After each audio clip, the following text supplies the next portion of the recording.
The awakening ceremony begins at the Awakening Plaza. The announcer directs everyone to touch the large stone stele to awaken their profession. One by one, students step forward. The results are underwhelming. Zhang Tainyu becomes a Class 3 blacksmith and Lao Shizi a Class 5 mason. A blonde young man named Fang Yang sneers at the results, calling them a bunch of trash with life-type professions. His lackeys eagerly agree, praising Brother Fang's own glorious awakening as a great sword warrior. A rare main combat profession far beyond what these bumpkins could ever hope for. Just then, a young man with dark hair bumps into Fang Yang. One of the lackeys immediately gets aggressive, demanding to know if the guy is blind for daring to touch Brother Fang. The dark-haired man, Lin Han, simply apologizes, stating he is in a hurry. Fang Yang recognizes him. He scoffs when his underling wonders if the seemingly arrogant Lin Han is some young master. Fang Yang reveals the young man's identity, reminding his friends of the Lin family that was mysteriously wiped out years ago. This, he explains, is Lin Han, the last surviving mutt of that family. The crowd murmurs, recalling that Lin Han was once considered a prodigy, but now he's just a waste. Fang Yang laughs loudly, mocking Lin Han for still dreaming big despite being trash. Lin Han looks up undeterred. He retorts that Fang Yang is just a weakling barking from the sidelines, and asks if having a rare profession makes him so special. Declaring he'll show them what true talent looks like, Lin Han places his hand on the awakening stele. A massive pillar of light erupts from the stone, forming the glowing silhouette of a colossal, divine-looking creature in the sky. The entire plaza is bathed in a blinding golden radiance emanating from Lin Han. Fang Yang's crony nervously asks what's happening. The crowd is stunned by the dazzling light, a phenomenon none of them have ever witnessed before. They wonder if Lin Han is actually a genius. Fang Yang stares in disbelief, finding it impossible that this piece of trash could cause such a spectacle. He panics, realizing that if Lin Han rises again, he'll become a laughingstock. The stele finally reveals the result: a special inherited hidden profession, Beast Master. The crowd's excitement fades. Some scoff that it's just a Beast Master, what a waste, while others are left wondering if he's a genius or still just trash after all. Fang Yang bursts out laughing, relieved. He taunts Lin Han, asking if he really thinks his fate has changed just by becoming a Beast Master. He explains gleefully that a Beast Master is only as strong as his beasts, meaning Lin Han is still just trash if his beasts are weak. Leaning in close, Fang Yang reminds him that raising strong beasts costs a fortune and asks if he has the money. He then makes a humiliating offer. If Lin Han crawls between his legs, he'll give him enough money to contract a mangy mutt. Lin Han just smirks, noting that Fang Yang's little brother is useless except for having a good profession. He muses that when a tiger stays quiet, people mistake it for being harmless, and it would be a waste of his temper not to fire back. He tells Fang Yang there's no need for borrowing money. With Fang Yang right here, why would he spend money on another mutt? With that, Lin Han slaps him hard across the face. Enraged, Fang Yang screams that he'll kill the piece of trash right now and lunges forward. But his punch is stopped midair. Fang Yang is sent stumbling backward. A beautiful woman with long white hair now stands between them. The woman, Bai Bing, fiercely demands to know what kind of trash dares to talk down to her student, and threatens to skin them alive if they don't leave. Fang Yang and his lackeys reluctantly retreat. As he walks away, he thinks to himself that while Bai Bing is just a teacher, her family is not someone he can afford to offend. He decides to let Lin Han go for today, vowing to deal with him later. Bai Bing turns to Lin Han, praising him for awakening a hidden profession. He sheepishly asks his teacher not to tease him. She playfully grabs his ear. She reminds him that he's supposed to call her sister outside of school, and chides him for having the guts to sneak out to the ceremony. Lin Han yelps for Sister Bing to go easy on him. Becoming serious, she reminds him that Beast Masters are a huge drain on resources. She hands him a bank card, telling him his first priority is to get stronger. He gratefully accepts it. Lin Han thanks Sister Bing profusely, promising to repay her with his life one day. She just threatens to bash his head in for being so smug. Later, Lin Han arrives at his modest apartment building. He enters his sparse room. Finally home, he thinks about what comes next. A confident smirk spreads across his face as he decides it's time to start showing off. Suddenly, a holographic screen materializes in front of him. A notification reads, "Congratulations, host. Awakening successful, Divine Beast Master System activated." Once the eldest young master of the prestigious Lin family, Lin Han's life was turned upside down 3 years ago when a beast tide destroyed his home. The original Lin Han died of grief, leaving his body behind. That's when I, a transmigrator from another world, took over. I also received a system, but it would only activate after I completed my professional awakening. After 3 long years of waiting and hoping, the day has finally come. Lin Han cries tears of joy, ecstatic that he's finally got his own cheat ability. A holographic panel appears displaying his new status. He is Lin Han, a level 1 beast tamer, which is a hidden profession. The system immediately issues a side quest. For the low price of 100,000 coins, he can activate an overpowered mode. Lin Han is a bit miffed, complaining that he just got this money from someone called Ice Sis, and the system is already trying to take it. Still, with a greedy grin, he accepts the offer, eager to see what kind of power he can buy. He is suddenly transported into a vast, starry expanse, wondering where he is. The system announces that the side quest is complete, and his overpowered mode has been activated. The system congratulates him for unlocking the cheat mode and an ultra-rare beast. It notes that since he is at his first awakening, he can only contract 1 beast. He knows this is a critical choice that will define his future strength. As he ponders his decision, he reasons that a system-issued beast must be good, and it's not like he can afford to buy another one anyway. He decides to take the gamble and reaches out, a brilliant light enveloping his hand. A massive, glowing silhouette with menacing red eyes materializes before him. He excitedly realizes this is his first beast. The system congratulates him on acquiring one of the 10 ferocious beasts of the primordial era, the celestial horned ant. Then a comically tiny ant lands in his palm. Lin Han is speechless. He spent a fortune for an ant. Feeling utterly scammed, he demands a refund, thinking this is worse than any clickbait game ad he's ever seen. Before he can complain further, the system detects the forced contract and initiates an evolution into the ant's second form. He's still fuming, yelling that he never agreed to contract an ant. In a flash of light, the tiny insect transforms into a tall, stunning woman with white hair.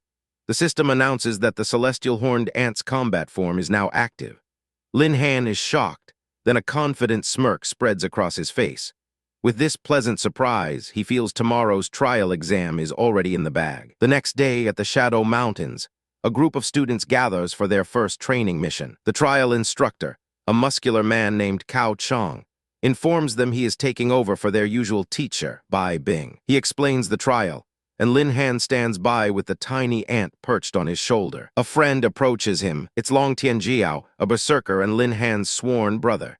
He offers to team up and help Lin Han catch some beasts. A blonde-haired student scoffs nearby, calling Lin Han pathetic for needing help to catch beasts. He sneers, telling Lin Han to bark like a dog and maybe he'll toss him a beast out of pity. Lin Han's expression darkens as he asks who he's calling a dog. The bully is momentarily confused before realizing Lin Han is talking back. Enraged, he asks if Lin Han dares to mock him. He lunges, yelling that Lin Han is dead meat. Lin Han easily dodges the attack. He catches the bully's fist with a single hand. Smirking, he asks if that's all the strength he has. The bully is shocked, unable to believe a beast tamer is stronger than him.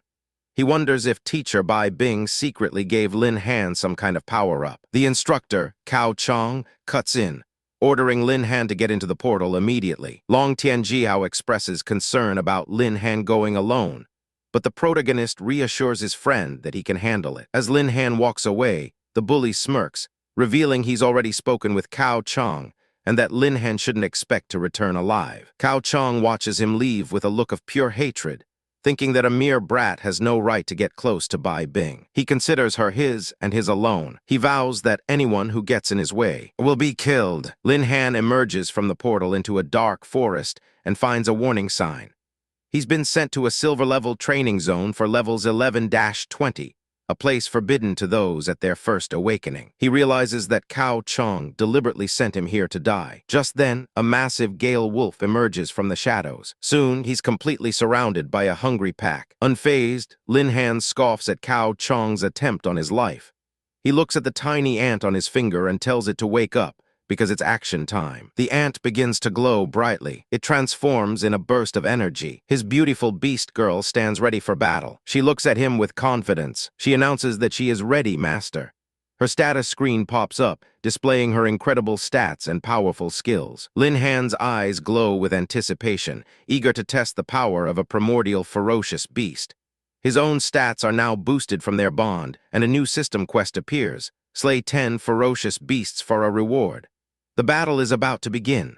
The battle is already over. A powerful beast lies defeated on the ground. The white-haired beast girl floats down and reports to her master, Lin Han, that everything has been dealt with. He marvels at her power, impressed that one of the ancient 10 ferocious beasts could wipe out 7 gale wolves in less than a minute.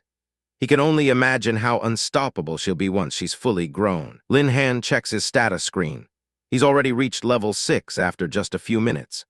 The beast bonus has significantly boosted his stats, and he realizes that even though he can't match his companion's power, he's already on par with typical combat professionals. His beast girl looks at him with wide, innocent eyes, calling out to her master. He tells her he'd have to be brain-dead to even think about comparing his stats to hers.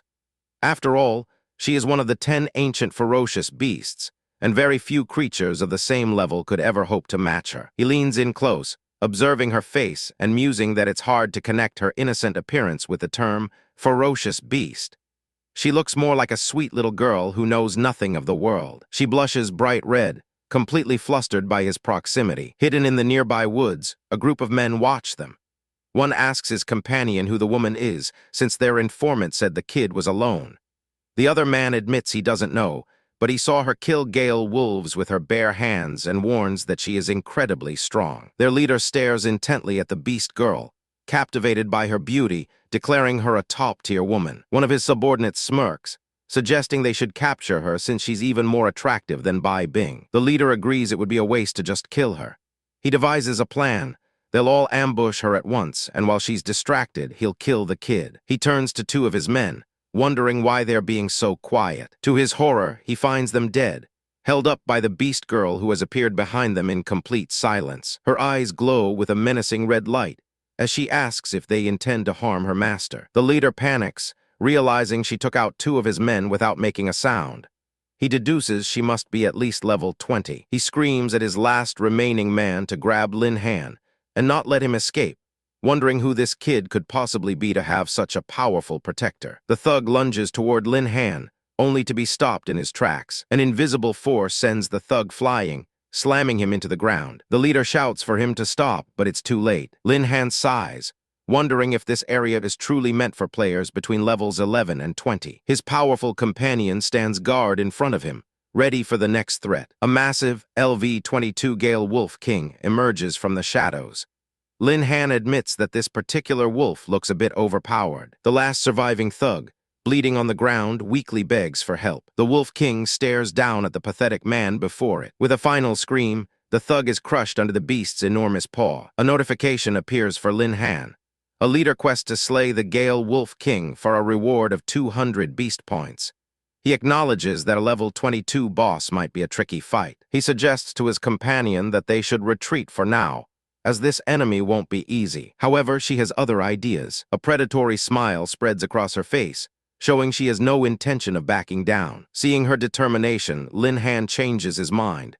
He declares that they'll kill it, and they both charge into battle. The Gale Wolf King lunges forward, its massive jaws open wide. The beast girl meets its attack head-on, clashing with its powerful claws. She grits her teeth, straining against the wolf's immense strength. With a powerful blow, she strikes the wolf's jaw, sending it stumbling backward. The beast recovers and unleashes a skill, Gale Flash Step. It moves in a blur of motion, striking her with incredible speed and sending her flying with a cry of pain. She crashes hard into the ground. She struggles to recover from the hit. The Gale Wolf King looms over her, preparing to finish the fight. Suddenly, several other Gale Wolves appear from the darkness, surrounding her. Despite being outnumbered, she braces herself for their assault. Watching from a distance, Lin Han realizes the level difference is too great for her to win in a direct fight. He curses as he notices the other wolves are hiding and launching cowardly sneak attacks instead of fighting fair. A few of them try to ambush him from behind, but he scoffs, asking if they really think they can sneak attack him. He calls them out for being far too inexperienced. With a grin, he thanks them for delivering themselves right to him. He had been trying to figure out how to kill the Wolf King, and now they've made it simple. As he moves, one of the smaller wolves is instantly killed, updating his quest progress to 9/10 slain beasts. In a flash, he appears right behind the unsuspecting Gale Wolf King. The beast turns its head, a look of shock on its face. With a single decisive strike, Lin Han slices through the boss monster. Blood splatters everywhere as the Gale Wolf King is defeated, completing his quest to slay 10 ferocious beasts. The main character and his companion appear on the cover. Suddenly, the scene shifts to a man being brutally torn apart by unseen forces, blood splattering everywhere. A system notification declares his first battle mission complete, having killed 10 ferocious beasts. Lin Han winces in pain as another message confirms the mission is done, granting him 100 beast points. He yells for his companion to use Frenzied strike. In response, his Skyhorn ant girl's eyes glow a menacing red as power surges around her. A system window explains that 100 beast points have been spent to awaken her skill, Frenzied strike, an attack that deals 100% of her strength as damage. A massive wave of energy erupts from her position. A giant, ethereal white wolf, the apparent target, looks on in confusion. The Frenzied strike manifests as a flurry of energy slashes, all converging on the giant wolf. The Skyhorn ant girl glows with immense power, channeling the devastating attack. She continues to gather her strength. With a ferocious roar, she finally unleashes her full might. The attack streaks through the air, with the Skyhorn ant girl looking on from behind it. The Gale Wolf King is struck head-on, resulting in a gory explosion. The massive wolf collapses, defeated. A new system message pops up, announcing the completion of the boss-level mission to kill the Gale Wolf King, rewarding Lin Han with 200 beast points and 1,500 EXP. The two men who had ambushed him watch in utter disbelief.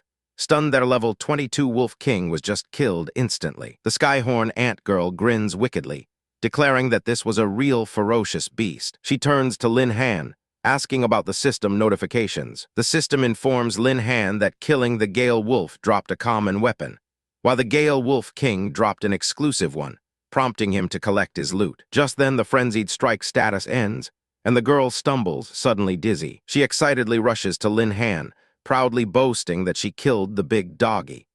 Lin Han tries to calm his overly enthusiastic companion as she pounces on him. As he holds her, she feels a strange new sensation emanating from the glowing orb on her chest. Lin Han feels it too, a blush creeping onto his face as he realizes what this connection is like. The girl leans against him, murmuring that she's so tired. She quickly drifts off to sleep in his arms, exhausted from the battle.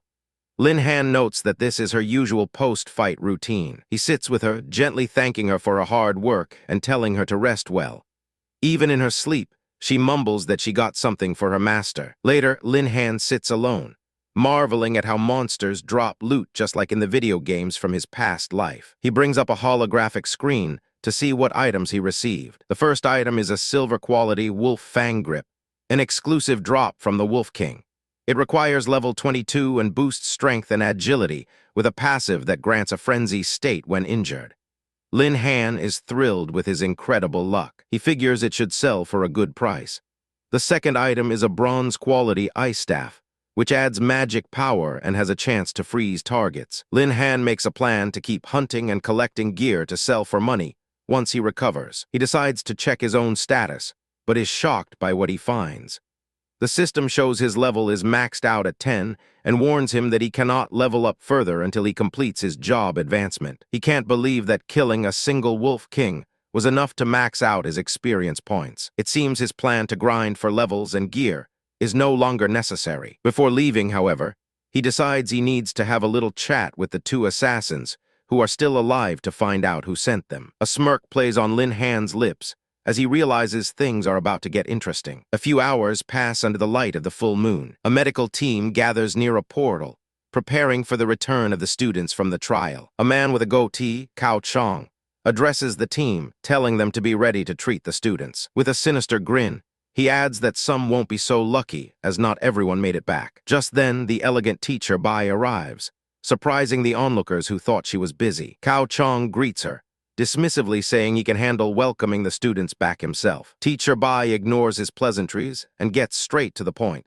demanding an explanation from him regarding Lin Han's trial. Cao Chong acknowledges her closeness to Lin Han, but reminds her that, as instructors, they must treat all students equally. He then leans in uncomfortably close, offering to share some experience with her in a more private setting. Teacher Bai reacts instantly. With a flash of steel, she presses a sharp blade against his throat, her eyes burning with fury as she repeats her demand for an explanation. A nervous Cao Chong feigns ignorance. Teacher Bai furiously reminds him that Lin Han had only just awakened as a beast tamer.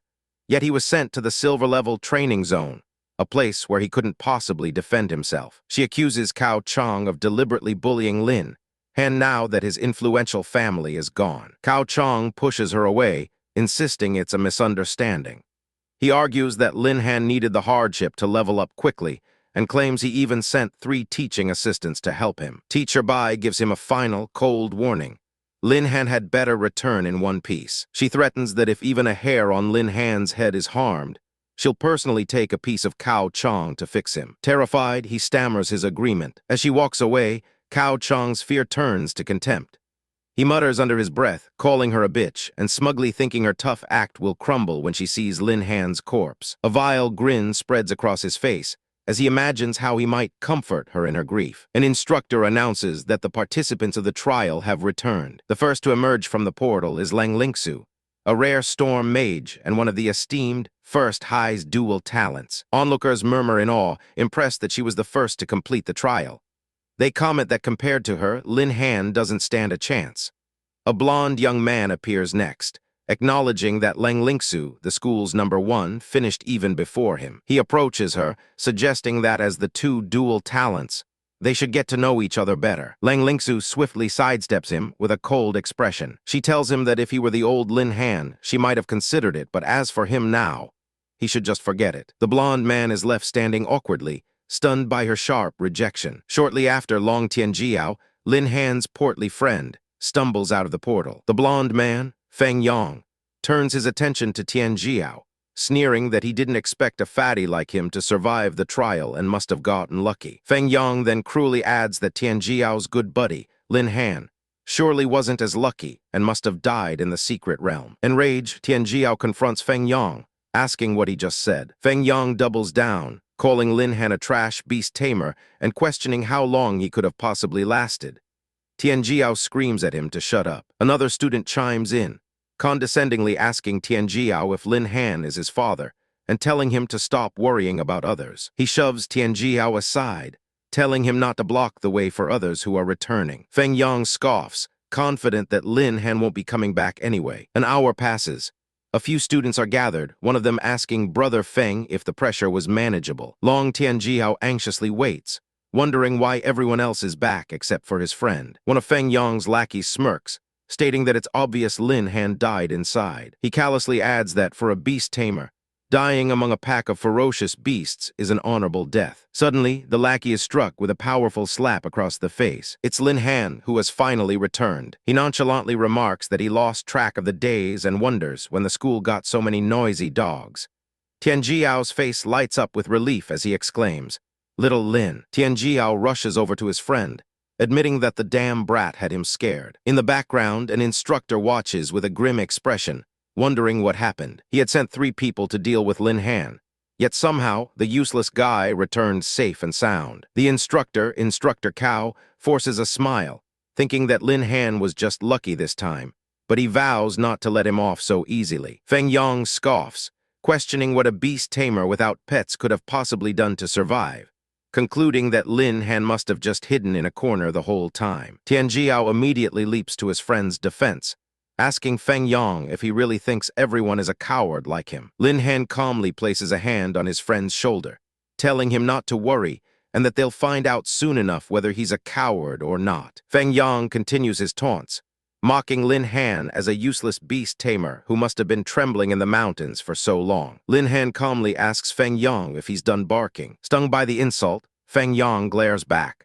Lin Han continues, stating that with Feng Yang's skills, he doesn't even deserve to wipe his beast's shoes. Provoked, Feng Yang proposes a bet to see whose level is higher.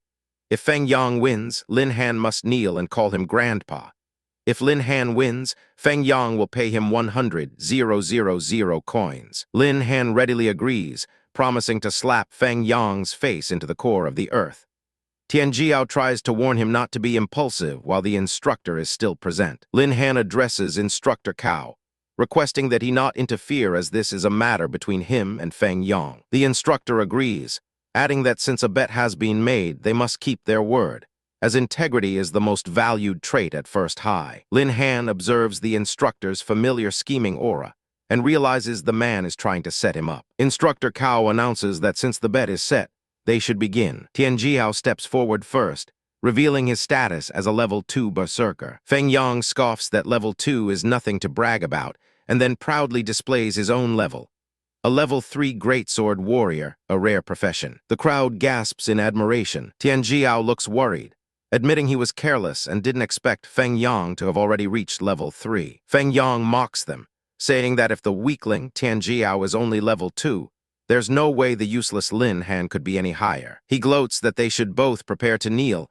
and call him Grandpa. Tianjiao tells him to stop bragging, but Lin Han calmly holds him back. He reassures his worried friend, saying he doesn't take Fang Yang's strength seriously at all. Lin Han scoffs at the idea of being merely level 3. He declares that even if he dropped a level and had to start from scratch, he'd still be miles ahead of Fang Yang. A massive wave of energy erupts from him as his status is revealed. LV-10 Beast Tamer. The entire crowd, including Fang Yang and Instructor Cao, stares in utter disbelief, their jaws agape in shock at the sight of level 10. A notification screen appeared, confirming Lin Han's status as a level 10 Beast Tamer. Fang Yang stared in utter disbelief, questioning how a good-for-nothing beast tamer could have possibly reached level 10 so quickly. He pointed an accusing finger at Lin Han, shouting that even the school's top student, Lang Lingsu, couldn't achieve such a feat.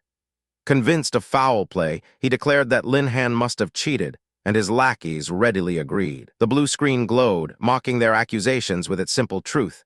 LV-10. Lin Han calmly responded, asking if their own inability to do something meant it was impossible for everyone else.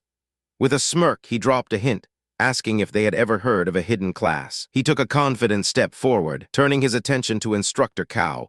Lin Han reminded him of his promise to witness their bet. Now that he had won, Lin Han politely asked for the instructor's help in making sure Fang Yang didn't try to back out of their agreement. With a sharp, sarcastic edge, he added that his rapid leveling was thanks to a few teaching assistants who went to great trouble to protect him, and he asked Instructor Cao to pass along his respects. Instructor Cao's expression turned grim. The hidden meaning wasn't lost on him. Lin Han knew he had sent people after him. He wondered how Lin Han was still alive, fearing that his men had been captured and would be used against him. He gritted his teeth, thinking of all the effort it took to reach his current position. He couldn't let some brat ruin everything now. A dark resolve settled in his eyes.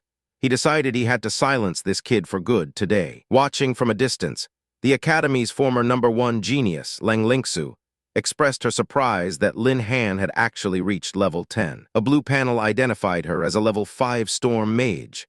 Undeterred, she vowed that she would catch up to him sooner or later. A silver-haired woman named AI Bing arrived on the scene.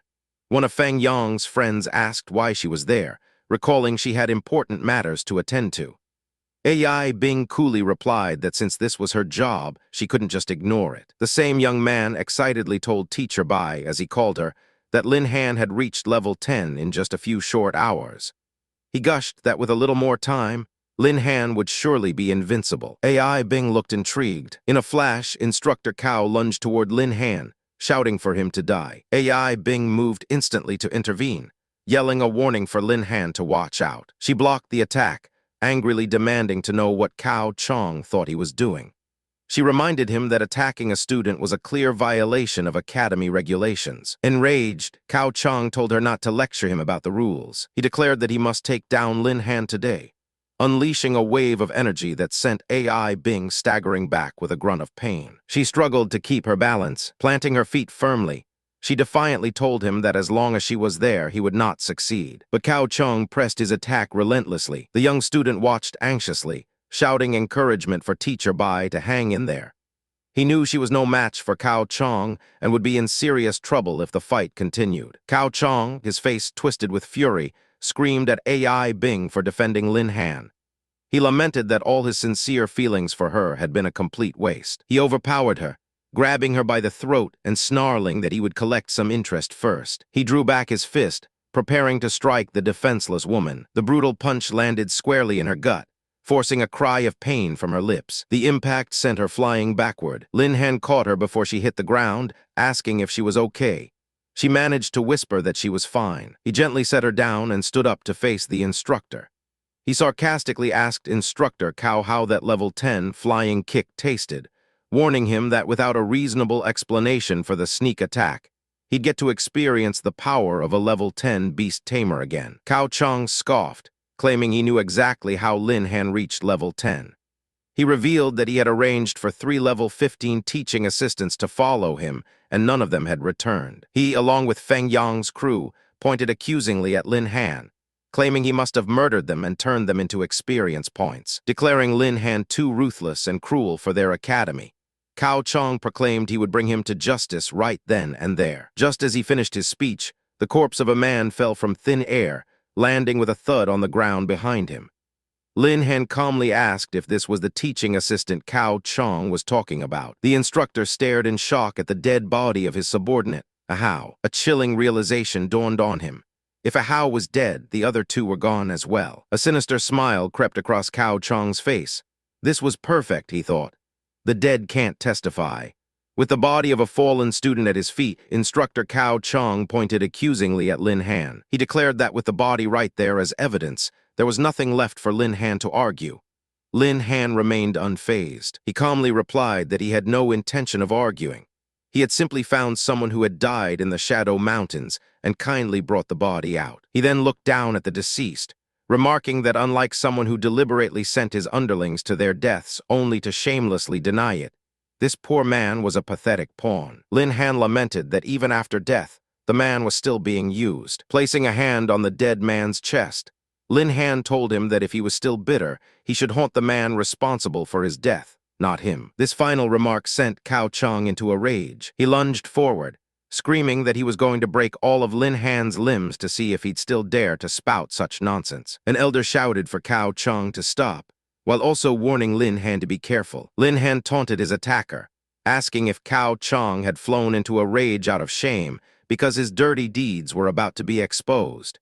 He rhetorically wondered who would have thought an instructor would send people to harm his own student. Cao Chang bellowed that he was avenging Ahau and swung his fist. Lin Han dodged, questioning whether this was truly about revenge or just an attempt to silence someone. The surrounding students began to cheer, encouraging Instructor Cao to teach that trash a good lesson. Cao Chang unleashed a barrage of attacks, but to his shock, Lin Han dodged every single blow with ease.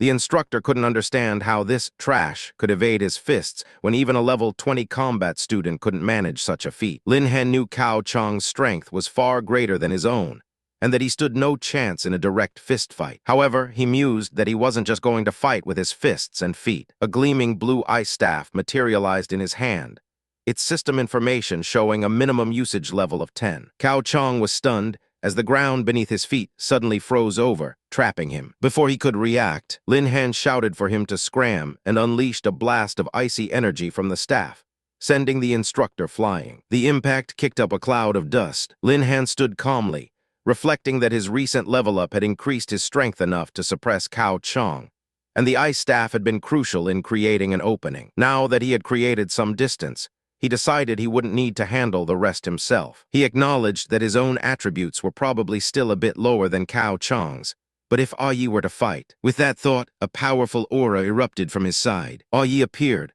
her red eyes glowing as she declared that Cao Chang would have no choice but to take a beating. Yi's stats flashed in the air, revealing her to be a level 13 skyhorn ant with immense power. As Cao Chang looked on in horror, Yi proclaimed that anyone who harmed her master, it deserves to die. She unleashed a massive wave of destructive energy toward the stunned instructor. The force of the blast was overwhelming. Cao Chang was hit head-on and sent hurtling through the air. The onlookers were in disbelief. One person commented on how awesome Lin Han was for hiding such a powerful girl, while another woman wondered about her identity. They couldn't believe their eyes as they watched Instructor Cao get blown away, asking each other what had just happened. Yi let out a fierce, triumphant roar. Suddenly panicked, Lin Han quickly called out for Yi to come back. He needed to de-escalate the situation quickly. He knew Yi's identity as an ancient fierce beast was a sensitive secret, so it was best to have her retreat for now. Hearing her master's voice, Yi's ferocious demeanor vanished instantly. She floated over and embraced him, sweetly asking if she was a good girl for stopping when he told her to. Lin Han awkwardly patted her head, agreeing that she was a good girl, but then instructed her to change back into an ant first.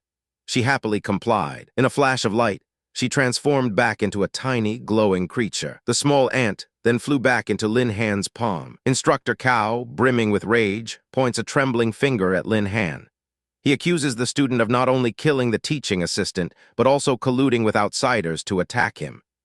As he speaks, he notices the woman from earlier is gone, but dismisses the thought, his focus entirely on Lin Han. Red lightning crackles around Cao's body as he declares that a morally corrupt student like Lin Han must be severely punished. The energy intensifies, his muscles bulging as he prepares to strike, but Lin Han remains calm, simply raising a hand and telling him to hold on. Before Cao can unleash his attack, a figure cloaked in brilliant blue energy materializes, blocking his path.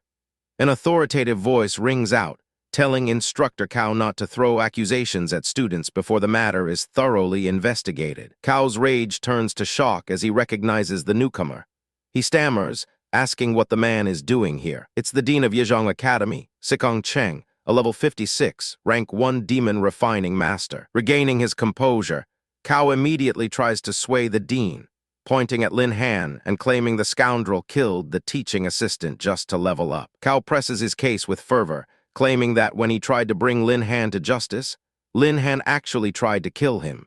He insists that a villain of this caliber must be punished severely. He gestures to the onlookers, declaring that the witnesses and physical evidence are all present. He implores the dean to pass judgment and execute Lin Han on the spot. Lin Han scoffs, dismissing the accusations as baseless talk. He coolly asks if Cao really thinks he would go to all this trouble just to refute his slander. The dean turns his attention to Lin Han, noting that it seems he has something to say. Lin Han replies that of course he does, and suggests that the dean first examine the teaching assistant's cause of death. The dean agrees, stepping forward to examine the corpse. A blue aura emanates from his hand as he assesses the injuries. He quickly determines that the man's chest bones are completely shattered, and most of his internal organs are ruptured. He concludes that this kind of fatal injury looks like the work of a large, fierce beast. Cao immediately seizes on this, arguing that even if a beast dealt the final blow, Lin Han must have something to do with it. He questions how else Lin Han could have brought back the corpse. Lin Han smirks, remarking that Cao is quite skilled at pinning blame and that it's a waste he isn't a mess sergeant. He points out the absurdity of Cao's logic. He just brought the teaching assistant back, and Cao immediately insists he was the killer. Lin Han flips the accusation, sarcastically suggesting that perhaps Cao sent the assistant to assassinate him, but the man was so incompetent that he got himself killed by a fierce beast instead. Cao furiously denies it, shouting that it's nonsense and he would never do such a thing. Just then, a white-haired woman steps forward. She addresses the dean, stating that Instructor Cao previously assigned Lin Han to a leveling zone unsuitable for his level, which raises suspicion that he was plotting to harm a student. She adds that she has her doubts about his claim of sending an assistant for protection. Cao panics, proclaiming to the dean that he has been wronged.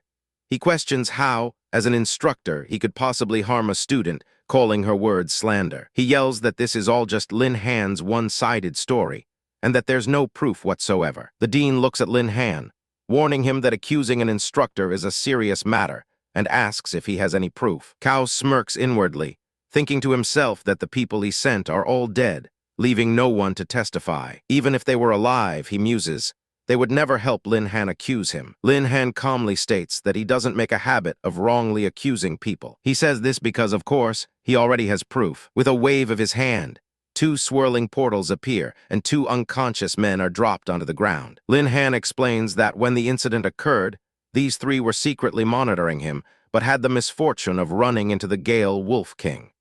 He states that one teaching assistant died on the spot, and only then did he step in to kill the beast and save the other 2. He looks pointedly at Cao, asking why the instructor would send 3 people to secretly monitor him. Lin Han kicks the 2 now conscious men, saying they should be able to provide an answer. The men immediately crack, one shouting that he'll talk. He confesses that Instructor Cao arranged for them to monitor Lin Han, and if necessary, create the illusion that he died under the claws of a fierce beast. The other chimes in, confirming it was all Cao's arrangement and begs for them to stop whatever is happening to them. As they confess, tiny black creatures are seen crawling all over their bodies. Lin Han explains that the wild is full of ant-like creatures that adhere to a strict hierarchy. He reveals a faint, purple glow from his hand. With a sinister smile, he mentions that he possesses an ancient fierce ant sound, making it all too easy to use them to extract confessions. The dean turns to the stunned instructor Cao, his voice dangerously calm, and asks if he shouldn't be giving him an explanation. Cao, realizing he's been caught, curses the two fools for confessing. In a desperate move, he lunges forward. A skeletal hand appears in his vision, but before he can do anything, the dean acts. A massive surge of blue lightning erupts from his body, forming spectral claws that shoot toward Cao. The lightning envelops Cao, binding him completely. The dean declares that as an academy instructor who plotted against a student, Cao has severely violated the academy's principles. Lightning crackles around the dean's stern face as he tells Cao to prepare for the punishment he deserves. The situation is resolved. The dean tells Lin Han the matter is concluded and they can leave. The white-haired woman walks up to Lin Han, suggesting he must be tired after his trial, and offering him a ride back in her car. The two walk away from the scene together. As they walk, the woman looks at Lin Han with a new sense of wonder. She asks him directly if he was really the one who killed that Gale Wolf King. A girl with light blue hair, Lang Lingsu, steps back slightly, her expression intense as she confronts the protagonist, Lin Han. She gets straight to the point, asking him directly how he managed to kill the Wind Wolf King. Lin Han calmly considers her question. He explains that her profession is different from melee-focused combat classes and should be more inclined toward long-range attacks. He deduces that it would be impossible for her to fight the Wind Wolf King head-on without a companion to draw its fire. The only logical explanation, he continues, is that she must be bound to a powerful beast. Startled by his accurate assessment, Lang Lingsu leans in close. She proposes a battle, eager to experience his abilities for herself. She enthusiastically asks for a simulated fight so she can test his skills. Lin Han, however, thinks to himself that now isn't the appropriate time for such a thing. He's secretly amused, realizing that Lang Lingsu, who appears so cool and aloof, actually has the personality of a curious baby. Trying to defuse the situation, he gently touches her arm. He tells classmate Leng that he understands her desire to improve her strength. However, he advises that she should be summing up her experience from the recent trials instead of seeking a fight. Their teacher, a woman with short white hair named Teacher Bai, observes them. Lang Lingsu turns to her, explaining that she's just curious about the Beastmaster's fighting style and hopes the teacher understands her intentions. An intense stare-down occurs between the student and her teacher. Teacher Bai intervenes on Lin Han's behalf, telling Lang Lingsu that he just fought and needs to rest, so he cannot agree to her request. Lang Lingsu seems disappointed, her hand outstretched as if in protest. Seeing his chance to escape, Lin Han waves goodbye. He tells Teacher Bai that he's tired from the day's practice and asks if they can disband. In response, Teacher Bai gives him a sharp, disapproving stare. Lin Han laughs nervously, trying to change the subject by commenting on how nice the weather is. Teacher Bai is internally fuming, wondering about the women who keep appearing around Lin Han. First, an inexplicable woman, and now Lang Lingsu. She briefly wonders when Zio-Han became such a playboy, but quickly dismisses the thought, reminding herself that she shouldn't care since they have nothing to do with each other. She announces that since everything is resolved, she will leave first and tells them to be careful going back. Just when Lin Han thinks he's in the clear, Lang Lingsu stops him again. She insists that he still hasn't answered her question. He stammers, repeating that he's tired and suggests they talk about it another time. She finally agrees, but reminds him to remember his promise. As she turns to leave, Lin Han breathes a sigh of relief. He thinks to himself that the little ancestor has finally left, but then wonders why Sister Bing, presumably Teacher Bai, seemed so angry. He briefly questions if it was because he secretly participated in the training. Deciding not to dwell on it, he dismisses the thought, knowing he has other things to deal with. The scene shifts to a building with a glowing sign that reads, Shadow Mountains Exchange. 446-453, it's a modern establishment with a large, arched window. Inside, Lin Han reflects on his situation. He thinks that selling the 2 pieces of equipment he acquired will not only supplement his living expenses, but also help him repay the money he borrowed from Sister Bing. The woman in question appears, serving him a cup of coffee. As Lin Han sits on a comfortable couch, an older man in a suit approaches. He introduces himself as Manager Tian and confirms Lin Han's identity. The manager mentions that he heard Lin Han had equipment to sell and asks to see it. Lin Han complies, and with a flash of light, a glowing blue spear and sword materialize before them. He tells Manager Tian to inspect them, explaining they came from the silver leveling area in the Shadow Mountains. The manager is visibly stunned by the quality of the items. Looking at Lin Han with new interest, he asks again to confirm his identity. Lin Han says yes, and asks if the manager knows him. The man laughs heartily, revealing that he and Lin Han's father, Old Lin, were friends for over 10 years. Because of this friendship, he tells Lin Han to call him Uncle Tian. Lin Han sits quietly, processing this unexpected connection as the magical items float beside him. Uncle Tian praises him, calling him a good boy for venturing into the silver leveling zone. He adds that with such strength at a young age, the Lin family's revival seems close. Lin Han smiles and agrees to leave the equipment with his father's old friend. Internally, however, a mischievous thought crosses Lin Han's mind.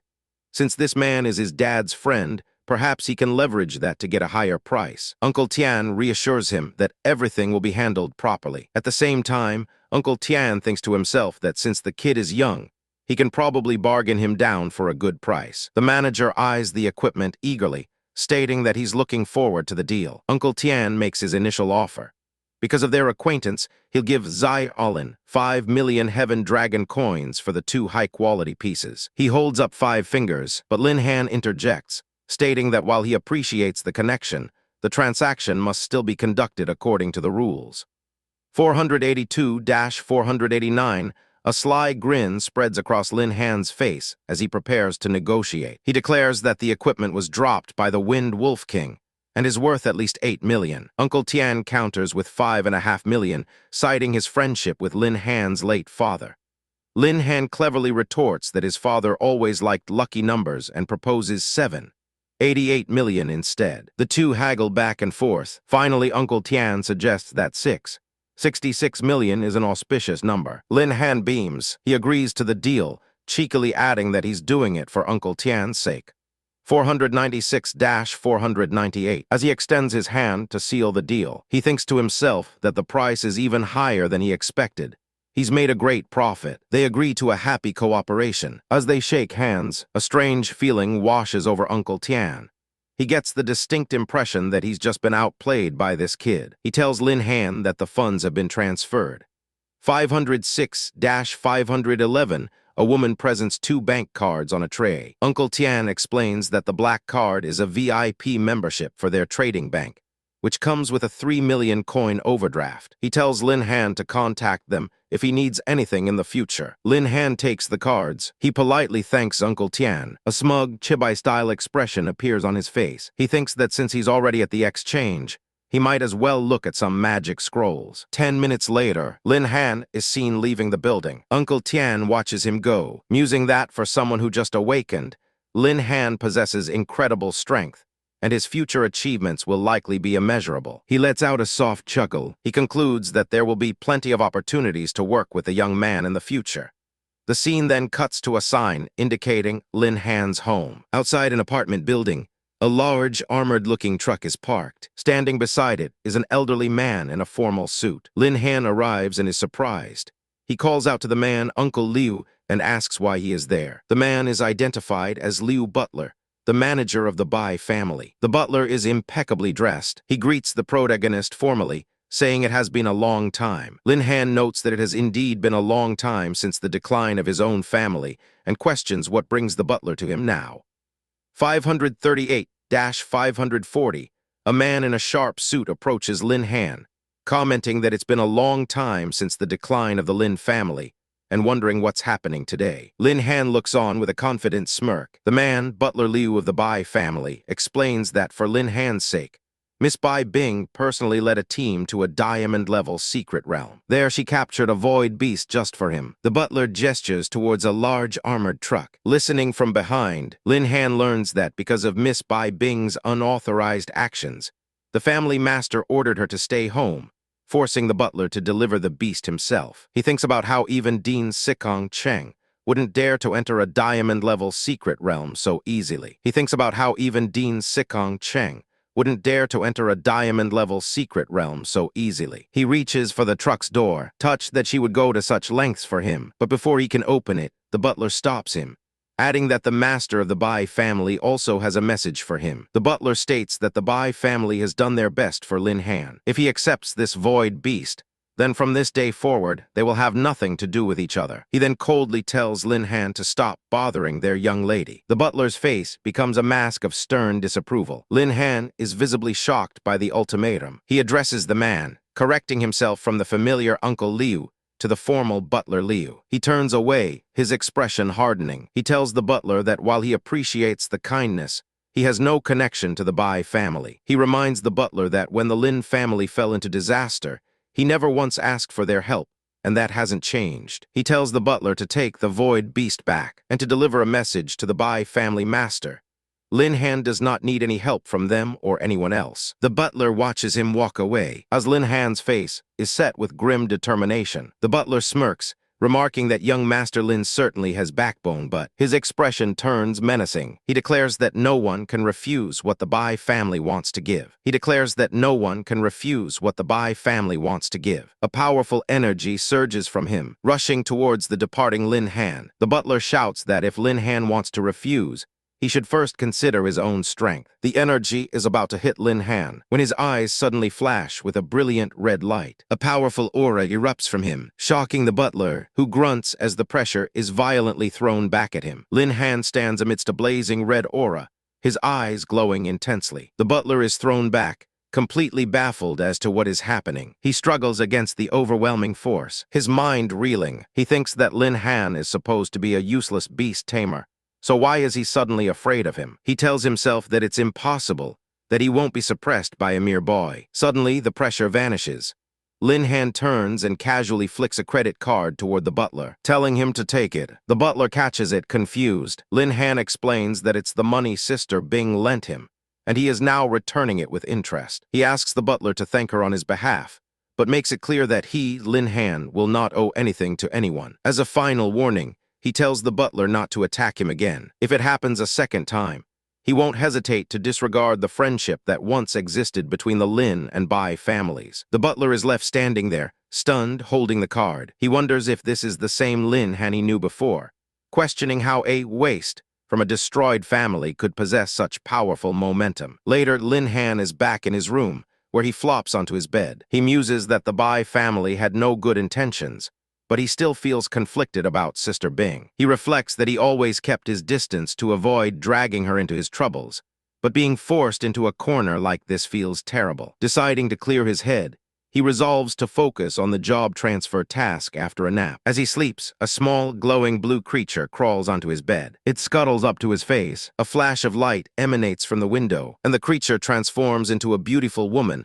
with white hair and ant-like antennae. She leans over the sleeping Lin Han and whispers, "Master." Half asleep, he mumbles that she's worked hard, and she embraces him as he continues to sleep. The next day, Lin Han arrives at the job change temple. A voice welcomes him, informing him that a room has been selected, and he can proceed directly. Nearby, people are buzzing with gossip.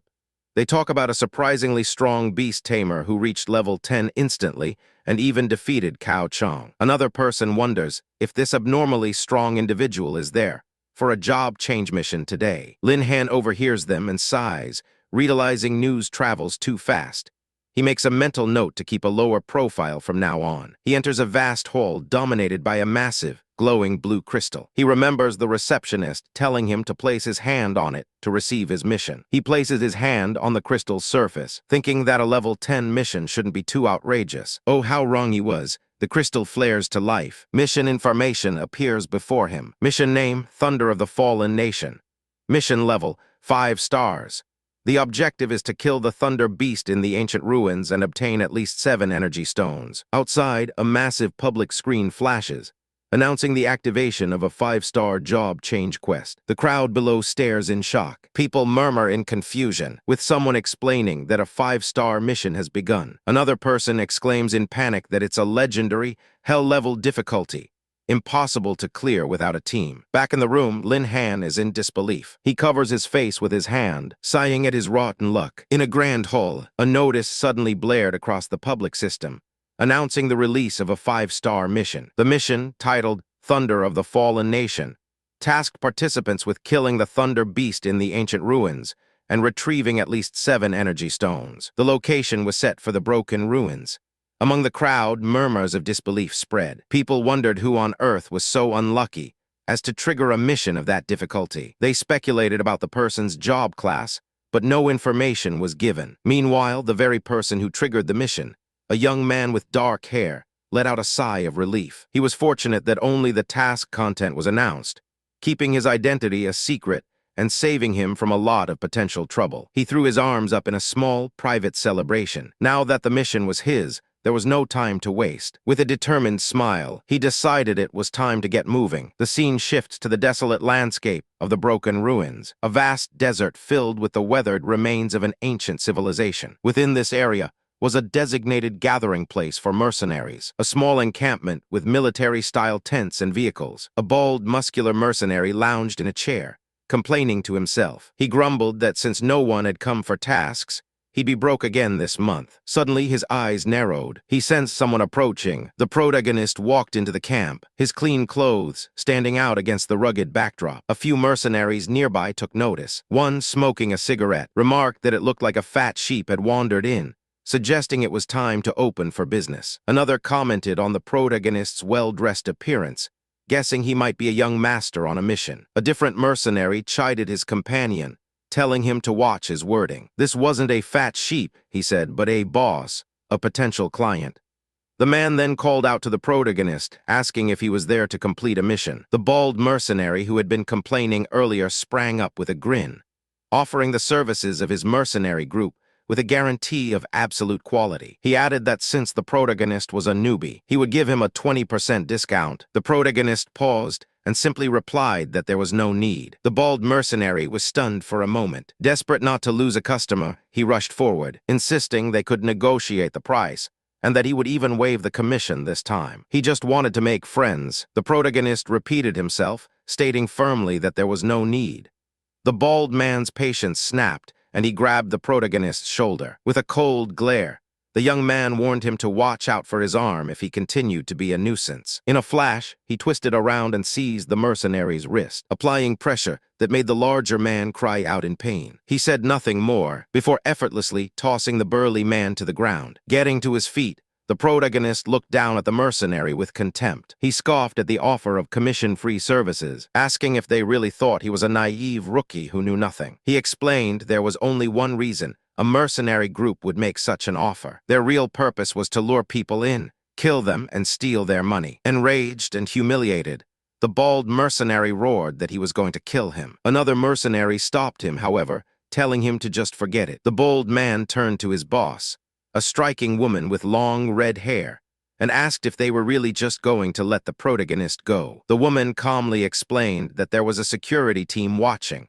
so it wasn't the right time to make a move. She then added with a sinister smile that no one could provoke their group and leave safely. They would just wait. Once he left the safe zone, they would have some fun with him. Meanwhile, the protagonist had already left the encampment and ventured into the ruins. He observed that the landscape was very different from the Shadow Mountains. He then called out for someone to appear, saying they were ready to go. A brilliant light shone, and from it emerged a beautiful woman with long white hair and insect-like antennae. "Master, I'm ready," she announced cheerfully. The protagonist affectionately patted her head, telling her to be good, because she was going to have a good fight today. Suddenly, a new system notification appeared. He was surprised to see that he had triggered another mission. This one was a leader-level mission named Thunder Heart. The objective was to hunt down the Thunder Apostle and obtain the Thunder Heart.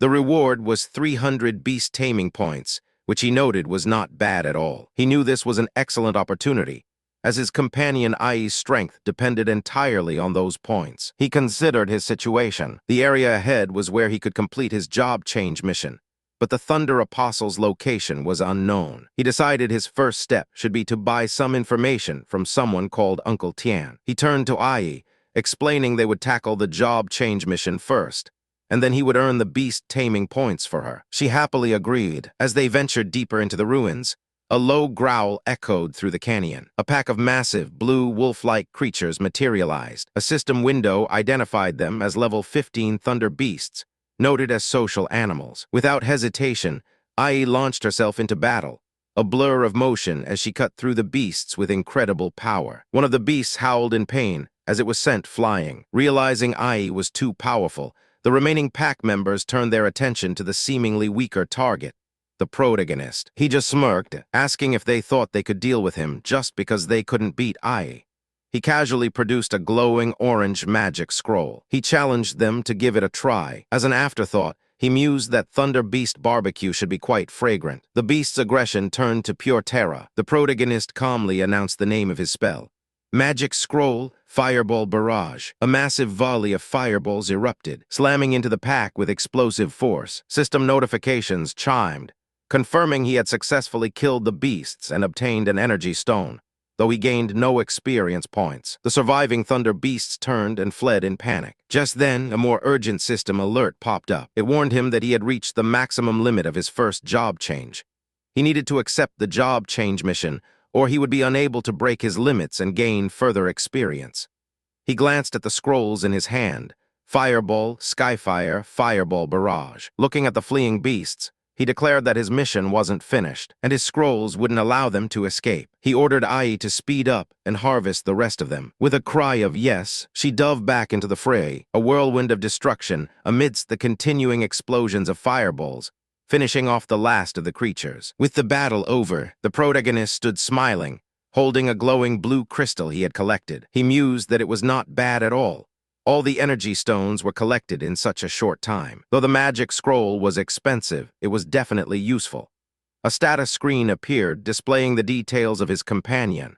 She was of the sky-horned ant race, one of the ancient 10 evils, and was now level 15. Her stats were impressive, with high strength, agility, spirit, and physique. The screen listed her skills: Frenzy, giant strength, and furious attack. The protagonist lamented that he'd wasted a lot of experience because he hadn't completed his job change yet. Still, he was pleased that his companion, Ai, had leveled up from 13 to 15, making the trip quite rewarding. He reached into his pocket and pulled something out. It was his phone. He wondered if the exchange had sent the information about the Thunder Apostle yet. A message popped up on his screen. Someone had found the location of the Thunder Apostle for him and was sending it right away. The message also came with a warning. The Thunder Apostles were very difficult to deal with. If he was below level 15 of the second job, he shouldn't go alone. The protagonist shrugged it off, deciding to go and earn some beast taming points. Ai cheerfully responded that she was ready, calling him master. Unseen by them, a red-haired woman watched from a distance. She scoffed, thinking about how each magic scroll costs tens of thousands and wondering just how many he had thrown away on this trip. A smirk crossed her face. She thought to herself that the little bastard was filthy rich, which was perfect. A bold man beside her asked if they should take action now. She told him there was no rush. They should wait a little longer and let the kid accumulate some more energy stones first. Besides, she added, the woman with him wasn't easy to deal with. They would wait until their targets were nearly exhausted before making their move. The bald man grinned, calling her a genius. Meanwhile, the protagonist and Ai walked casually through the barren landscape, completely unaware they were being watched. Soon, a notification appeared before him, identifying their target, a Thunder Apostle at level 17. Lying on the ground ahead was a small, white, tiger-like beast, fast asleep. The protagonist looked unimpressed. He noted it was only level 17, much weaker than the Wind Wolf King he'd faced before, and felt there was no challenge at all. He cheerfully pointed forward. He told Ai to go kill it so they could go home. With a wide, eager smile, Ai agreed. She shouted that she would, and launched herself towards the beast. The Thunder Apostle's eyes snapped open, its face a mask of fury. It let out a mighty roar, but was immediately struck, blood spraying from its mouth. Ai soared through the air, cloaked in a brilliant blue aura. As she descended, she began to change. Transforming, she morphed into a smaller, insectoid form and dove straight into the ground, burrowing beneath the surface. The Thunder Apostle looked up, confused and in pain, its fur bristling. Suddenly, the ground beneath the beast erupted. A dark form shot out from below. It was Ai, back in her humanoid form, her eyes glowing red with battle lust. She delivered a devastating uppercut that sent shockwaves through the earth. While the beast was airborne, the protagonist pulled out a scroll. It was a magic item, crackling with icy energy. The Thunder Apostle howled in agony as it was flung through the air. The protagonist smirked, telling the creature to die for him. He activated the scroll, unleashing an ice cone spell. A colossal spear of ice formed in the air and slammed down with incredible force, impaling the apostle and pinning it to the ground. A system notification confirmed the Thunder Apostle was successfully killed. However, the next line of the notification stated that he had gained 0 experience points. Ai reappeared beside him, sighing that she was so tired. Another screen confirmed the mission was complete, rewarding him with 300 beast taming points. The protagonist grumbled that the guy's attack power wasn't strong, but his skin was so thick that it took a long time to kill him. Still, he smiled at the thought of the 300 points. He felt he had made a lot of money today. He decided that since the points were just sitting there, he might as well use them to awaken a skill first. A notification confirmed he was investing the points to awaken one of the sky-horned ant's innate skills. Iron Bones. Ai moaned softly as a blue light enveloped her body, a wave of new power coursing through her. The system announced that the skill was activated, increasing her defense by 20%. Ai exclaimed that she felt even more powerful now and thanked her master. She threw her arms around him in a happy hug from behind. He laughed, telling her to be careful with the impact since they were in the wilderness. Suddenly, a voice cut through the air, remarking that the boy was quite good at fighting. The red-haired woman and her mercenary crew stepped out from their hiding spot. She continued, asking what the point of being able to fight was. To get by, she sneered, you need firepower and brains. Her group of armed soldiers stood menacingly behind her. The protagonist wasn't intimidated. He smiled back, asking the bold guy at the back if he wasn't going to help him for free. He sarcastically asked if they had come all this way after he defeated the monsters, just to give him a leg massage. The bold man exploded with anger, shouting that the boy had dared to reject their mercenary group and would now pay the price. He yelled for the boy to hand over his treasures obediently, or he would never leave alive. The protagonist calmly asked if they weren't afraid of being discovered and arrested by the security team for robbery. He casually stepped in front of Ai. The red-haired woman chuckled, asking if he knew why the ruins were divided into safe and non-safe areas. She explained that they were deep inside the unsafe areas, where security forces don't patrol. She continued, telling him that if he were to die there, the security team would just conclude it was a vicious beast. If he wanted to blame someone, he should blame himself for picking on the wrong people. Her crew looked on, confident in their numbers. The woman licked her lips, her eyes glinting. She purred that he shouldn't worry, as she would treat him well. One of her men snickered, asking the boss if the girl would belong to them then. The protagonist simply said, okay. As his gaze shifted, he wasn't looking at the mercenaries anymore. He asked, what about that woman? Suddenly, Ai appeared directly behind the red-haired woman, her expression cold and her eyes glowing a menacing red. The mercenary leader's eyes widened in shock. She screamed at her men to be careful, but it was too late. Ai grabbed her arm and then moved in a blur, sending mercenaries flying with powerful strikes. They screamed as they were tossed aside like ragdolls. One of the men cried out, asking who this terrifying woman was. Ai effortlessly held the red-haired leader by the throat. The woman screamed for her mom to help her. Ai slammed a fist into her gut, the blow echoing through the clearing. Then, with a mighty heave, she threw the woman through the air. The bald man shouted that this woman was trouble, and they had to kill her quickly. Another mercenary lamented what a pity it was, as he'd finally found a top-notch woman, but realized you have to be alive to enjoy it. The remaining mercenaries raised their rifles. The bald man yelled for them to hurry up and do it. They opened fire, guns blazing. A white-haired woman with insect-like antennae stood calmly as bullets sparked against her skin, completely unharmed. The projectiles bounced off her as if hitting solid steel. An older man with gray hair and glasses stared with a look of pure astonishment. His mouth hung open, his eyes wide in disbelief at the scene before him. He turned to a young man, Yahello, and asked what incredible treasure he had managed to dig up. Yahello just smiled casually and explained that he'd simply met a group of very kind people who gifted him a lot of treasures.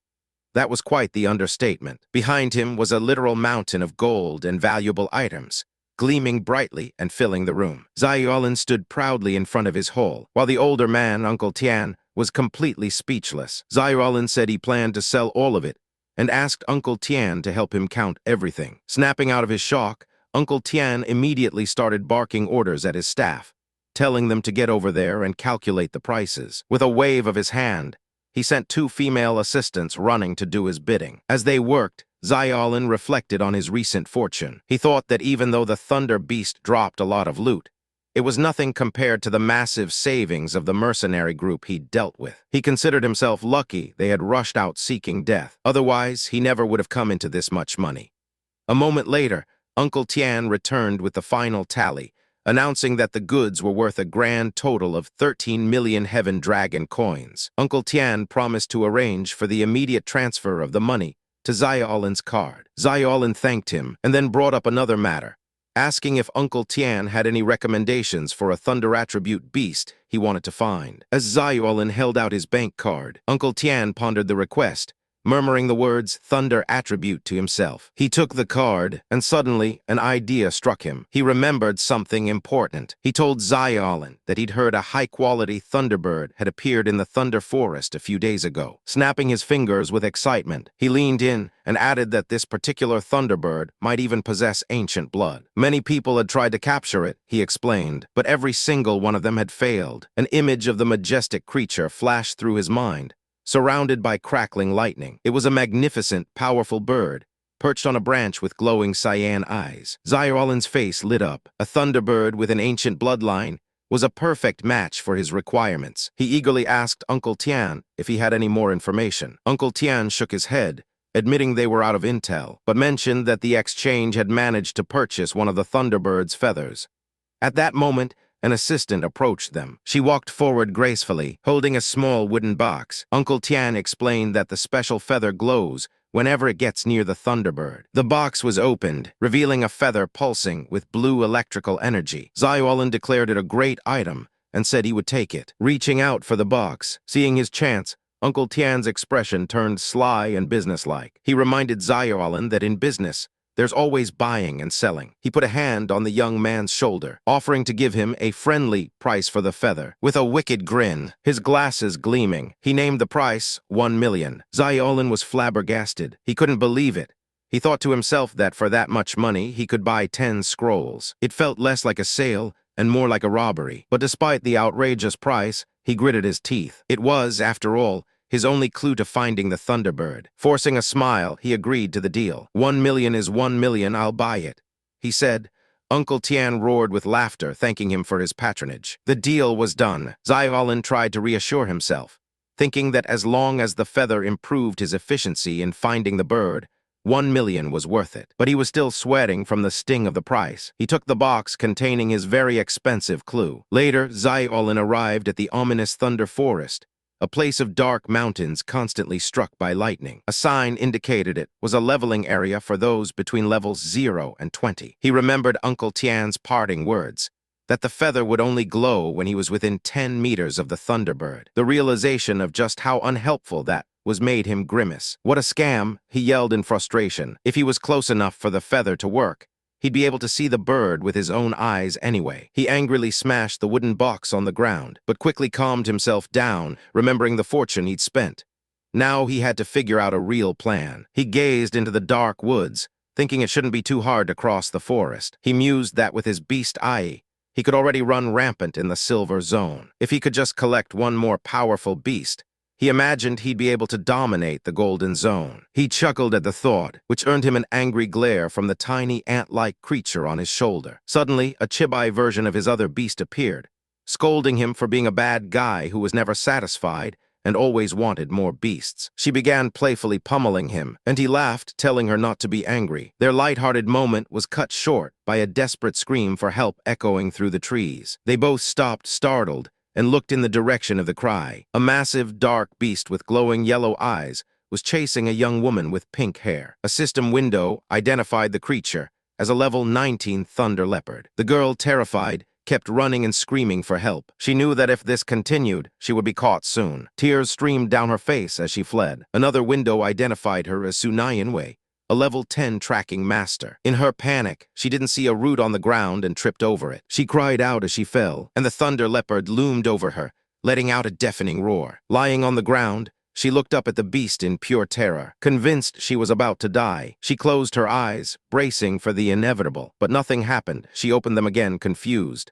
I'm still alive, she wondered, hearing a strange new sound. The word skill copy appeared in the air. Suddenly, Xiaolin was there, slamming his fist into the beast. He shouted the name of his attack. Skyhorn Furious Strike. Su Nianwei could only stare in shock, wondering how any of this was happening. A man, Lin Han, looks down at the young woman on the ground and asks if she is okay. She looks up, still a bit dazed, and replies that she's fine. Su Nianwei stares in disbelief at the man who just rescued her. She couldn't comprehend how he was able to send the fearsome thunder leopard flying with a single punch, and wondered who he could possibly be. Snapping out of her shock, she shouts a warning, telling him that the thunder leopard is not easy to deal with, and they must run now. Lin Han turns back to her with a confident smirk, casually asking if she's referring to that big cat. The so-called big cat, the thunder leopard, has already recovered and looks more menacing than before. Lin Han tells Su Nianwei not to worry, assuring her that someone will handle it. Just then, a massive, blue, ant-like creature bursts from the undergrowth. The creature, one of Lin Han's beasts, lunges at the thunder leopard without hesitation. Blood flies as the two beasts clash violently. The ant creature is relentless, overpowering the leopard, and ending the brutal fight with a series of decisive blows. Lin Han observes the battle,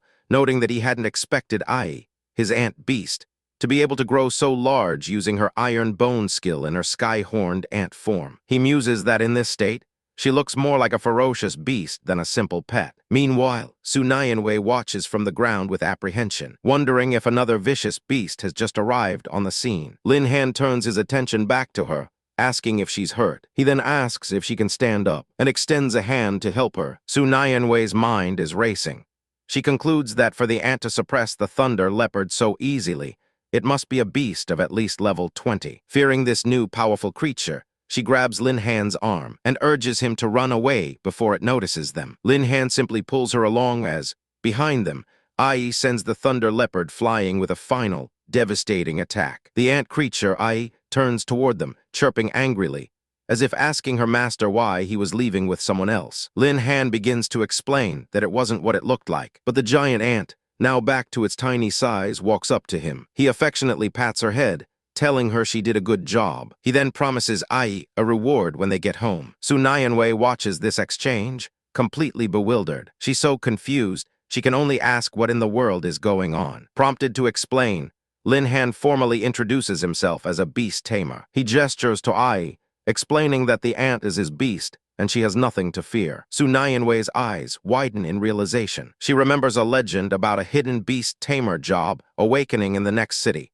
and concludes that it must be him. Lin Han corrects her, saying it's not a legend. She presses further, questioning how he's so strong with his fists when beast tamers are supposed to rely on their beasts. She then points at the tiny ant, asking what kind of creature it is to be able to kill a thunder leopard. Before Lin Han can answer, Su Nianwei cries out in pain. The tiny Ai, protective of her master, has launched herself forward and delivered a surprisingly strong headbutt. Lin Han calmly tells his pet not to lose her temper. A steaming bump now sits on Su Nianwei's head as Ai perches on Lin Han's shoulder, chirping a warning for the girl to stay away from her master. Lin Han asks Su Nianwei why she's in such a dangerous place, observing that she doesn't seem particularly strong. She introduces herself as Su Nianwei and explains she was there for a second-level mission. She clutches her head in frustration, complaining that her luck is so terrible she ended up with a 4-star mission instead. She then asks Lin Han what he's doing in the forest. He replies that he's targeting a thunderbird he heard was in the area. Su Nianwei's eyes light up. Since he's looking for a beast,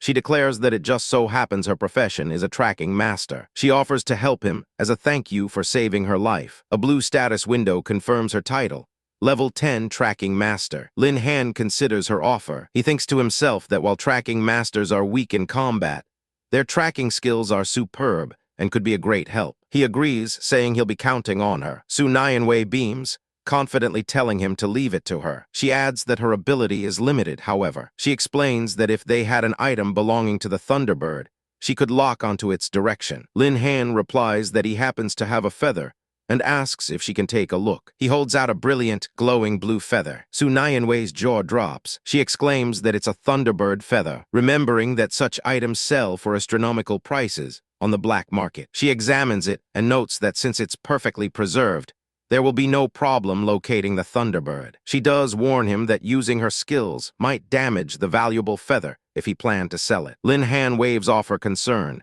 telling her the feather is useless to him anyway, and if it breaks, it's his fault. With that settled, Su Nianwei says, "Oh well," and begins to activate her skill. She closes her eyes and focuses, activating her object tracking skill. The feather in her hands glows brightly as the magic takes effect. Her eyes snap open as the spell completes. A beam of light shoots from the feather, pointing into the forest. She excitedly tells Lin Han she's found it. They just need to follow the light to find the Thunderbird. Lin Han agrees and says they should get going. In a gloomy, moonlit forest, a man named Lin Han and his pink-haired companion walked cautiously. The air was thick with an eerie silence. Suddenly, the girl stopped.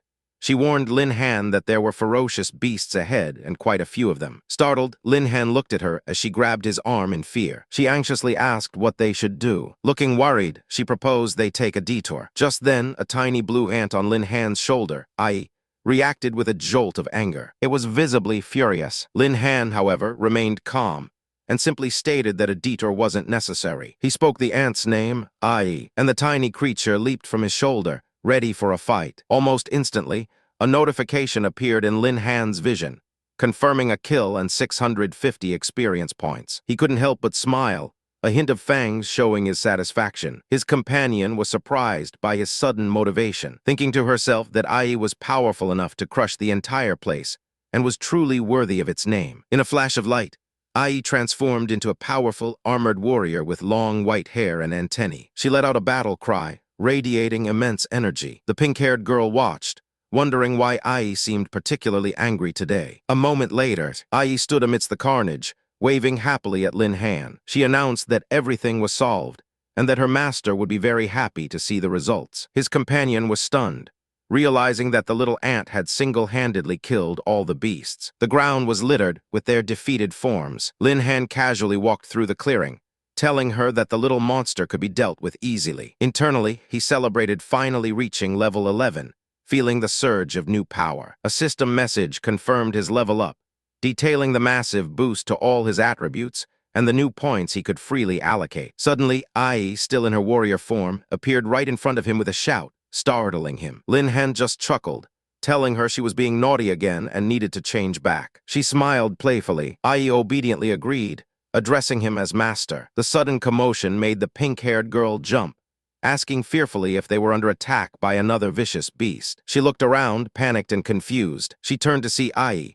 now in a large, non-humanoid ant form, standing beside Lin Han. The girl let out a sigh of relief, remarking that it was just a little ant that had scared her. Lin Han then instructed Ai to return to its original small size to make it easier to travel.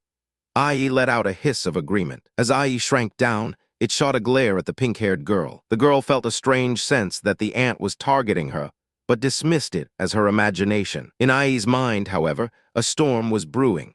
It silently threatened the girl, vowing to tear her apart if she dared to seduce the master. It even mockingly promised not to kill her. The tiny ant seethed with anger. The girl, completely oblivious, decided it was indeed an illusion. She cooed over how cute the little ant was, her eyes turning into hearts. She reached out a finger, calling it a little ant, and inviting it to let sister touch it. Ai was internally screaming, thinking about how annoying the woman was. It desperately wanted to attack, but feared the girl couldn't handle it, so it mentally pleaded for its master to save it. Lin Han intervened with a smile, telling his companion that was enough. He warned her that Ai was about to flip out if she kept touching it. He then pointed forward, saying there were still many beasts ahead. He asked Ai to go on and clear the way for them. Gently flicking the ant into the darkness, Ai let out a determined chirp and sped off. As night fell, a flood of notifications filled Lin Han's vision. He was gaining experience at an incredible rate, as Ai defeated beast after beast. He leveled up from 12 all the way to 15,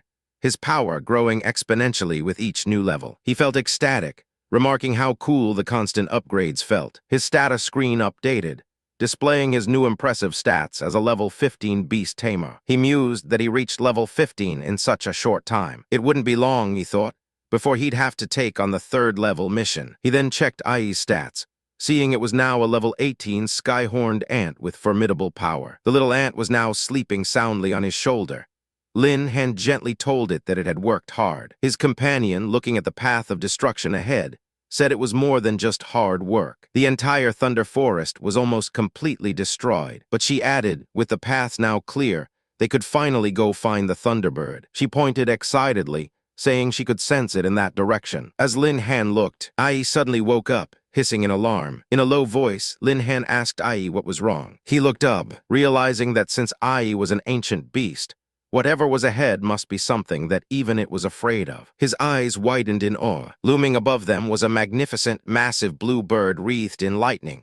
A Thunderbird. The system identified it as a level 13 Thunderbird. Lin Han grinned ear to ear. He thought that if he could form a contract with this beast, he would make a fortune. As if sensing his thoughts, the Thunderbird's eye snapped open. It immediately took flight. Oh no, it ran away. Lin Han shouted. The Thunderbird soared away into the sky. The pink-haired girl sighed in disappointment, stating that their profession couldn't fly, so they had no way to catch it. She couldn't believe they had come all this way just to miss their chance. Lin Han simply smiled. He asked who said he couldn't fly. He declared the activation of his skill, lightning wings. A brilliant pair of yellow energy wings erupted from his back. His companion could only stare in utter shock, speechless. What? She finally managed to exclaim. With a powerful whoosh, Lin Han shot into the sky, chasing after the fleeing Thunderbird. The great bird looked back, surprised to see a human in pursuit. The chase was on. The young man looks up at the stormy sky, where a blue bird crackles with purple lightning. He calls out to it, introducing himself and making an offer. He asks if the bird would consider becoming his beast,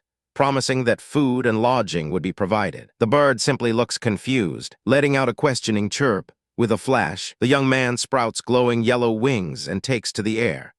The bird, however, is not impressed and turns to flee with incredible speed. The young man is left stupefied, wondering if its reaction was really that extreme. He smirks, thinking the beast has quite a personality, and decides to have some fun with it as he gives chase. He calls out to his companion on the ground, Nyanwei, telling her to wait there. The small, pink-haired girl agrees. The man then turns his attention back to the fleeing bird, asking if it truly doesn't want to be his beast. He reaches out for it, promising that if it follows him, it will never suffer any loss. But he misses his grab as the bird dodges and speeds away. Annoyed, the man pulls out a small blade and curses that it escaped him again. In response, the bird lets out a loud chirp and summons a storm of purple lightning. A massive bolt crashes down from the sky, catching the young man by surprise. Surrounded by a protective blue aura, he grins, asking if the bird is ready to fight to the death now that it knows it can't escape. He clenches his fist, commending its courage. As the bird hovers defiantly, the man prepares to attack, declaring that he will defeat it. He unleashes a skill, a violent attack, that sends a blast of energy careening towards the bird. The bird simply chirps in defiance. The attack is a feint. He uses the opportunity to grab the bird's head, initiating a contract seal. With the contract signed, a status screen for the Thunderbird appears. The man notes its level and attributes are much worse than his sky-horned ants. Suddenly, a system message appears, asking if he wants to revert the contracted target to its ancestor.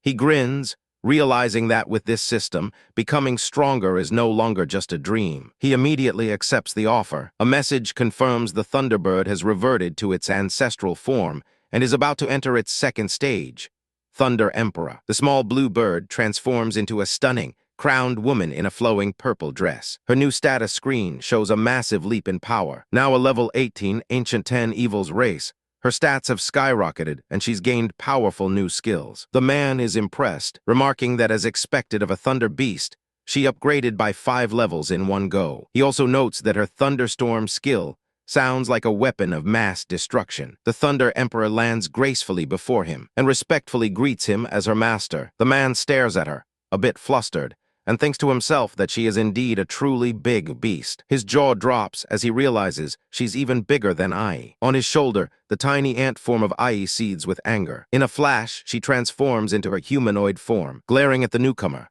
Ai angrily asks the stinky bird where she came from and declares she's not allowed to take her master away. The Thunder Emperor scoffs, calling Ai a little ant and threatening to eat her in one bite. He explains to Ai that since she was the first to transform, she is the elder sister and should be the bigger person. He explains to Ai that since she was the first to transform, she is the elder sister and should be the bigger person. Ai just pouts, crossing her arms with an indignant huff. The Thunder Emperor turns to him, asking if he could give her a name too. He strokes his chin thoughtfully, noting that she's a bird-like beast with a thunder attribute. He recalls an ancient poem about the beginning of time, where the collision of yin and yang formed thunder, known as the drum of heaven and earth. He decides to name her Tiangu. Tiangu smiles, saying she likes the name and thanking her master. He muses to himself that this gentle girl possesses skills as wild as a thunderstorm, and thinks it would be nice to test her power. He realizes this is the perfect chance for her to show off her abilities. Back at a camp, Nyanwei waits alone,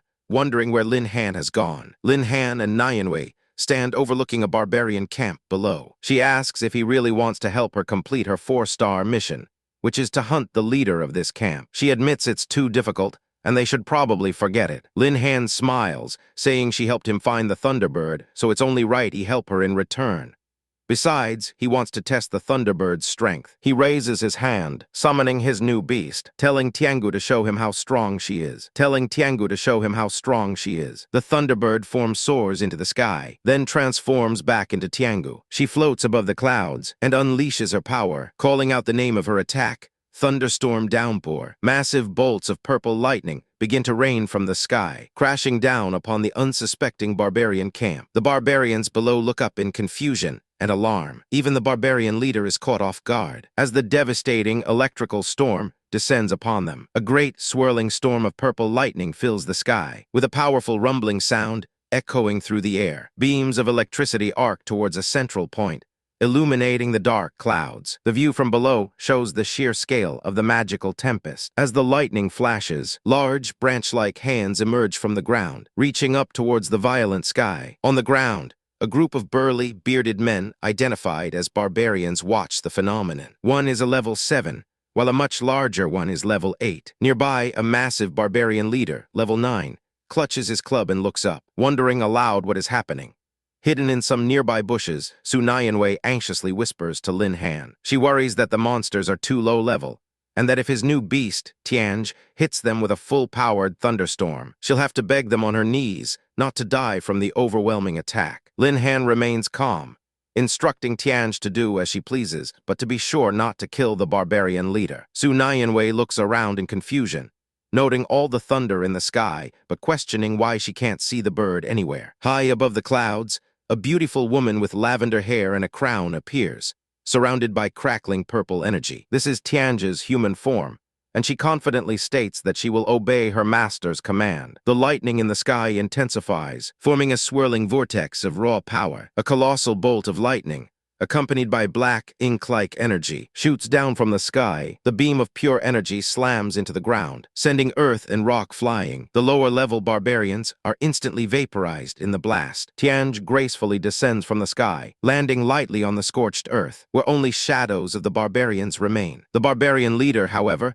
is still standing, though his body is now coursing with purple electricity. He lets out a bizarre, garbled cry. Tianj simply turns and scoffs at his state. With a flash of movement, she appears beside the stunned leader and delivers a powerful kick directly to his face. The barbarian is sent flying, a trail of blue energy marking his trajectory. He screams in agony as Tianj watches with a satisfied smile. From their hiding spot, Lin Han calmly notes that the Thunderbird has taken action. Su Nyanwei, seeing the chaos, asks if they should go and help. Before she can finish, she lets out a sharp cry of surprise. She stares in disbelief as the defeated barbarian leader lands in a heap right in front of them. She stammers, asking how the Thunderbird captured him so quickly. On the leader's chest sits a small blue bird, Tianj's true form.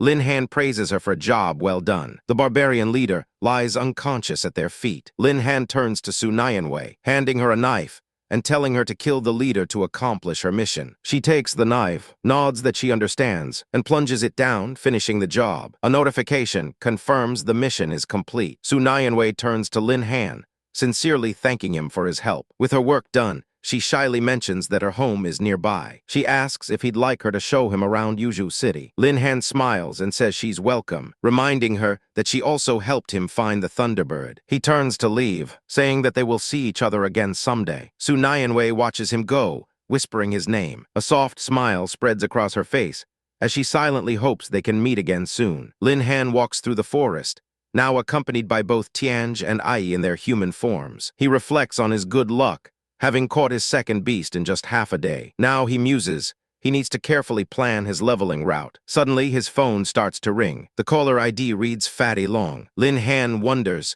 What could be so important for his friend to call now? He answers cheerfully, joking that if Fatty Long is offering to buy him a meal, he'll be right there. His friend quickly replies that it's not about food. He has something important to tell him. Fatty Long asks if Lin Han has ever heard of the illusion realm. He begins to explain, describing a virtual world filled with warriors battling ferocious beasts. He says the fantasy realm is a virtual training ground set up by the military to simulate various battle scenes. It can generate all types of beasts for the awakened to fight. He clarifies that while it doesn't grant experience points, it's perfect for training moves and skills. Back in a private room, Fatty Long proudly tells Lin Han that getting a spot is difficult, but he asked his dad to secure one for him. Lin Han listens intently. He thinks this is a perfect opportunity. While Tianj and Ai are strong individually, their teamwork is a mess. The illusion realm is the ideal place for them to practice.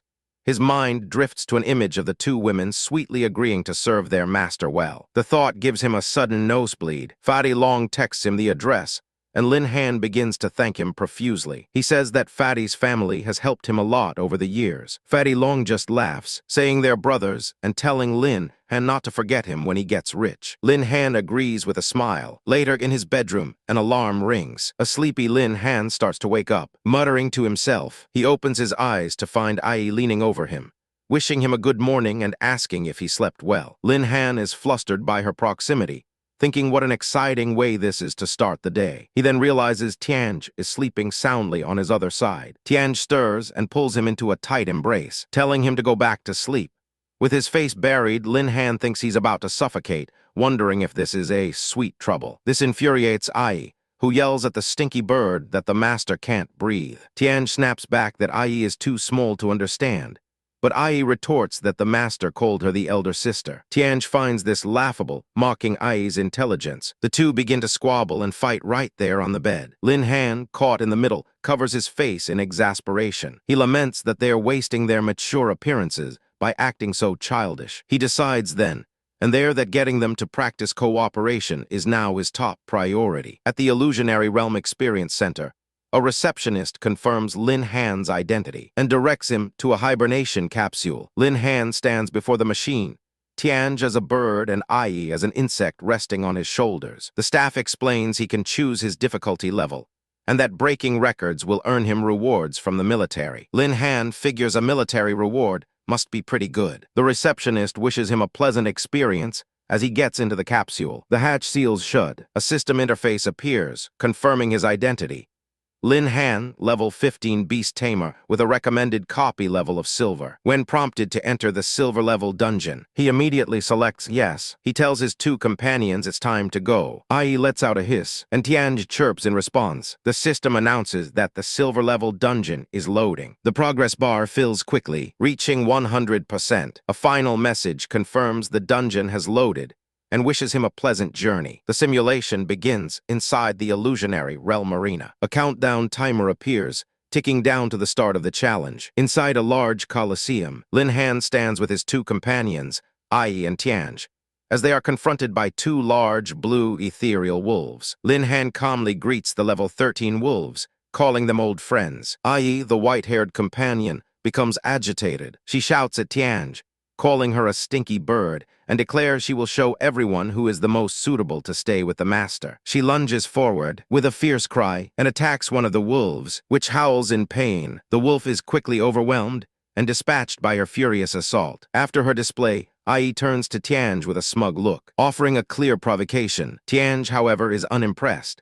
She summons a massive, glowing level 15 wolf spirit, flanked by two smaller ones. She asks Ai if that little display was worth bragging about, calling her actions childish. Tianj then declares she will show Ai what real strength is. With a powerful boom, she unleashes a devastating blast of energy. Lin Han steps in, trying to be the peacemaker. He tells them they are all one family and should love each other. Ai immediately rejects the idea, telling her master that she doesn't want to make love with that stinky bird. Tianj chimes in that they are different species anyway. Lin Han sighs, thinking to himself that these two girls have such unique personalities. He feels utterly defeated by their bickering, crying out that they are bullying him too. Seeing their master's distress, the two companions instantly change their tune. Ai asks if he's injured anywhere, while Tianj apologizes blaming herself for not protecting him well. They both feel it's their fault for getting so jealous that they forgot about their master's safety. Together, they resolve to take the battle seriously from now on. Just then, a new wave of level 20 wolves begins to materialize. A system warning flashes,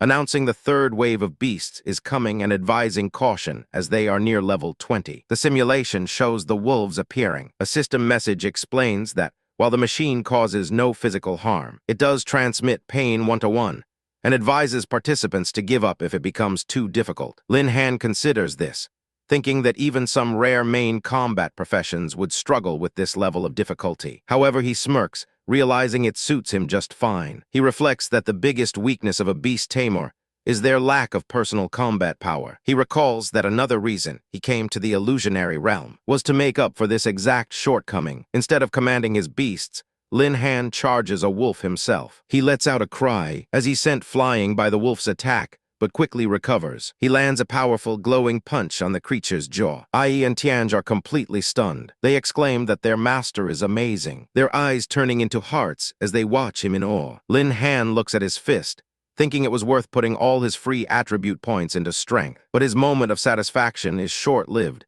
as he yelps in pain from the impact. As the pack of wolves howls around him, he declares that the real battle begins now. He commands Ai to activate her berserk skill and tells Tianj to activate swift movement. Ai states that, although she doesn't want to fight alongside a stinky bird, she will obey her master's order. Tianj agrees, adding that she won't be a burden to their master. With his companions ready, Lin Han confidently declares his intent to see if these Wind Wolf Kings can match Ai's strength or Tianj's speed. He tells his companions and the wolves to prepare, as Ai and Tianj lunge into battle, telling the beasts to accept their death. The scene shifts to the real world.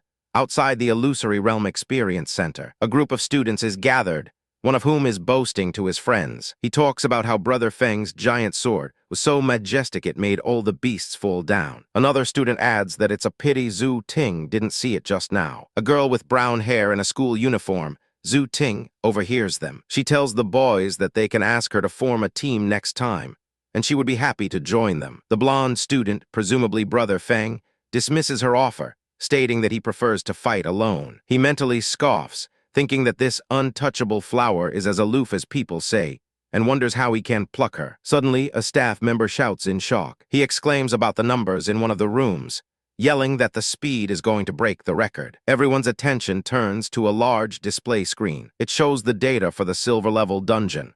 The current progress is the final stage.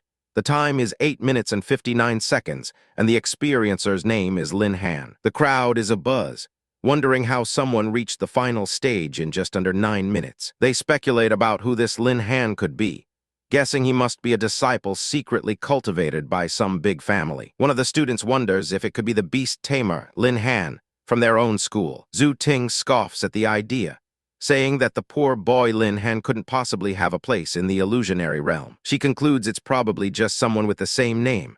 A loud chime echoes through the hall. The display updates with a new announcement. The silver-level dungeon record has been refreshed.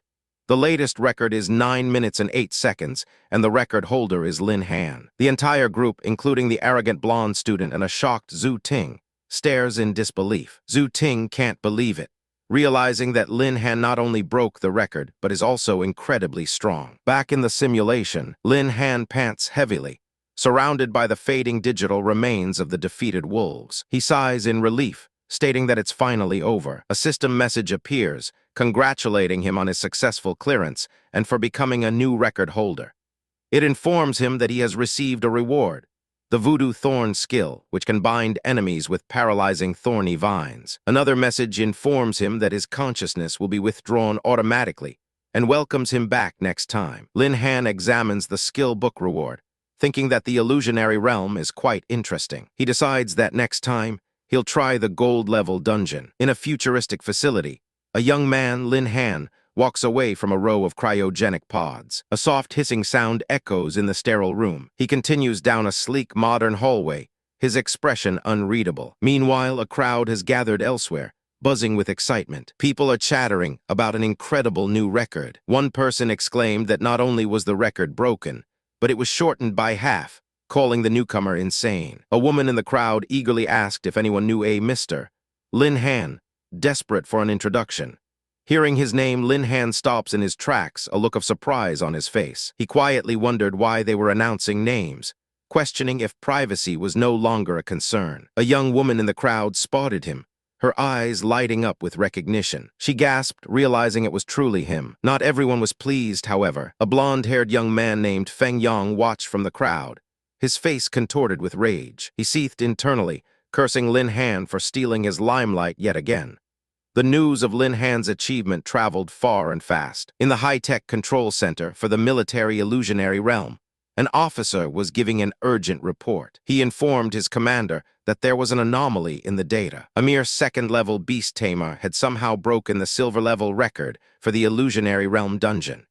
The subordinate elaborated that the solo clearing time was unbelievable. Each wave of beasts was defeated in under 3 minutes. He stressed that even some third-level professionals couldn't match that speed. The officer concluded that while the tamer's beast must be strong, to achieve such a feat as a second-level individual marked him as a true genius. He strongly recommended that this person be recruited into the military. The commander, a stern-looking man, listened intently. He gave a simple order: investigate the person thoroughly and have all the information on his desk by the next morning.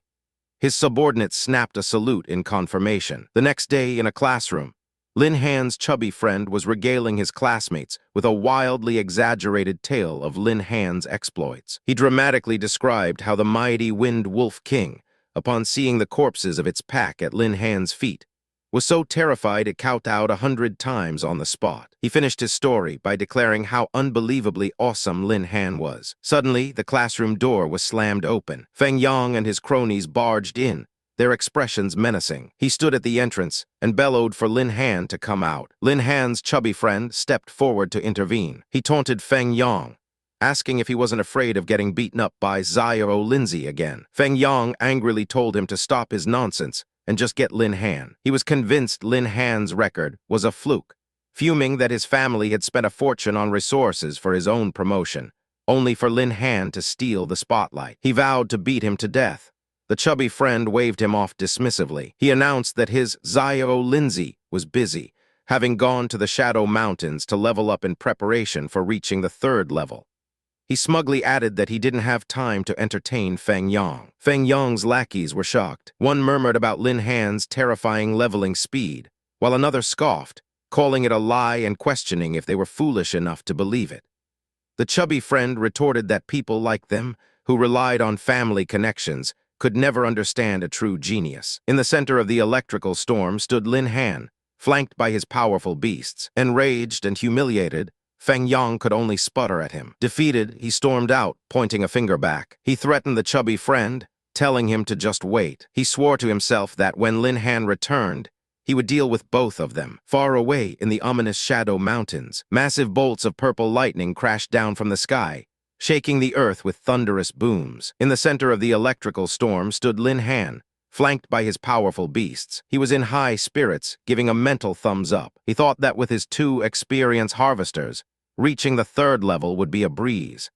A flurry of system notifications confirmed his successful kills and the experience gained. His ant-like summon Ai excitedly reported that she had killed the most ferocious beasts, asking if he was impressed. Lin Han thanked her for her hard work. Ai celebrated by leaping onto his back for a hug. Meanwhile, his other summon, the queenly Tianj, also boasted to their master, claiming she had counted 2 more kills than her sister. Ai immediately flew into a rage, accusing Tianj of making a false report. Tianj smugly told her to use her brain when counting. Lin Han quickly stepped between them, telling them to calm down.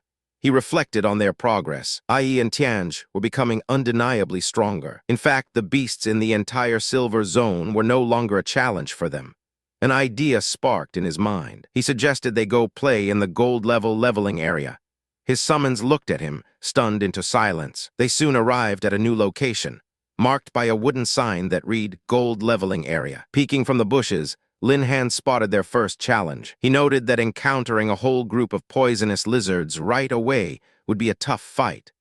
A system window identified the creatures as level 21. Instead of being intimidated, he saw it as a perfect opportunity to hone his strength. He quickly devised a strategy, ordering Ai to draw their fire from the front, while Tianj attacked from the sky. With a battle cry, Ai charged forward, determined to kill more monsters than Tianj. As she lunged, a lizard spat a stream of green venom directly into her face. She cried out in pain as the poison splattered across her. She stumbled back, weakened. Kneeling on the ground, she told her master she felt unwell. A status window popped up, showing her constitution dropping and a debuff of poison-induced paralysis and continuous blood loss. Lin Han's eyes widened in alarm. He realized the venom was dangerously potent. Wasting no time, he yelled for Tianj to unleash her thunderstorm skill, deciding they needed to end the fight immediately. High above, Tianj gathered immense power, the sky crackling with purple lightning. She unleashed her ultimate attack, Thunderstorm Downpour. Countless bolts of lightning rained from the sky, but the attack was chaotic. Lin Han observed that Tianj's thunderstorm was too random, making it difficult to hit the agile lizards. He knew he needed a way to immobilize them. Just then, he had a flash of inspiration. He remembered the skill book he had received as a reward for breaking the record in the illusionary realm. The protagonist examines a new skill book floating before him. A holographic display identifies it as Voodoo Thorn. It's an intermediate skill that will grow thorny vines from the ground in a 100-meter radius around the user, binding any identified enemies. Better yet, the vines have a paralysis effect. The skill lasts for 5 minutes and has a 20-minute cooldown, but its current status is not learned. The protagonist, Lin Han, considers this. He reflects that his summon, Tianj, has trouble hitting small, agile targets. Holding the book, he realizes that a control skill like this could significantly improve her hit rate. The system prompts him to learn the skill. Without hesitation, he crushes the book in his hand, and a wave of purple magical energy envelops him. A notification confirms he has successfully learned Voodoo Thorn. A confident smirk spreads across his face as he declares that the little lizard's days of fun are over. Ai calls out to Tianj. Lin Han slams his palm on the ground, unleashing the Voodoo Thorn skill. Vicious, thorny purple vines erupt from the earth. Spreading rapidly, he yells at his summons to clear out the monsters. The thorny tendrils continue to expand, filling the area. They quickly ensnare a large green lizard, immobilizing it completely. Soon, all the lizards are trapped within the thorny prison. High above, the winged Tianj responds that she's on it. She gathers power, and arcs of purple lightning crackle in the air below her. The lightning strikes down, incinerating the helpless lizards. Notifications flood the system, confirming the kills and awarding 1,789 experience points for each poisonous lizard slain. Meanwhile, the other summon, Ai, isn't standing idle. She declares that she also wants to help her master fight monsters. She leaps into action, delivering a powerful kick to another lizard. More notifications pop up, showing a steady stream of experience points from the kills. Lin Han is pleased with the results, noting that he's leveled up 4 times in just a short while. Tianj alerts him that the commotion has attracted 2 level 22 saber-toothed tigers. A torrent of system messages confirms his rapid progress, showing he's upgraded from level 15 to 19, gaining 140 free attribute points with each level. A confident smile plays on Lin Han's lips. He notes that Ai and Tianj are now level 20, and he calculates that after they deal with the tigers, he should be able to reach level 20 as well. He orders them to dispatch the new threats as soon as possible. His summons respond in unison, ready for battle. Ai, now identified as a level 20 Skyhorn ant, clashes with one of the tigers. At the same time, Tianj, a level 20 Thunder Emperor, unleashes her lightning on the other beast. The battle is over in an instant. Notifications confirm both tigers have been killed, granting him 2,666 experience points for each. Just as he predicted, a final notification announces his upgrade to level 20, along with another 140 free attribute points. However, it's followed by a critical system alert. He has reached the upper limit for his second job change and must accept the next task. Until he completes the 3rd job change, he can no longer gain any experience. Lin Han realizes there's no longer any point in killing monsters. He decides it's time to go back and prepare for his 3rd job mission. A look at his status shows his progress. Lin Han, a level 20 beast tamer with a hidden job, his stats already formidable. His skill list is growing, and he has a hefty 700 free attribute points to allocate. He soon finds himself at the job change temple. Looking at the central crystal, he remarks that he didn't expect to be changing jobs again so soon. He nervously approaches the altar, hoping it won't be another 5-star mission. He remembers how difficult the last one was. He places his hand on the glowing blue crystal. Immediately, a massive screen lights up, announcing the release of a 5-star mission. The sudden announcement sends a ripple of shock through the other people in the temple. They murmur in disbelief, wondering why another 5-star mission has appeared so soon. Someone comments on the unusual number of powerful individuals, or perverts, showing up recently. A woman with short black hair sighs, with a look of resignation. She knows there's no need to think about it. It must be that Lin Han again. Another person wonders if he could be the legendary, leveling maniac. Lin Han himself is aghast. He can't believe he needs to gather materials again for this one. He feels like the system is deliberately trying to make his life difficult. The mission details appear. Whisper of the National Spirit Ship, a 5-star mission. The objectives are to board a ghost ship, eliminate all ghosts, and collect a series of rare materials from there, and a place called the Red Flame Forest. Later that night, the scene shifts to the Ghost Wharf. A lighthouse cuts through the dark, misty night. Lin Han stands alone at the end of a long wooden pier. He sighs, lamenting that his plan to go home and rest has been completely ruined. His summons, Ai and Tianj, appear beside him. Tianj assures him not to be afraid, saying any mission will be easy with her around. Ai chimes in that she will also protect him. Startled by their sudden appearance, Lin Han tells them he has complete confidence in them.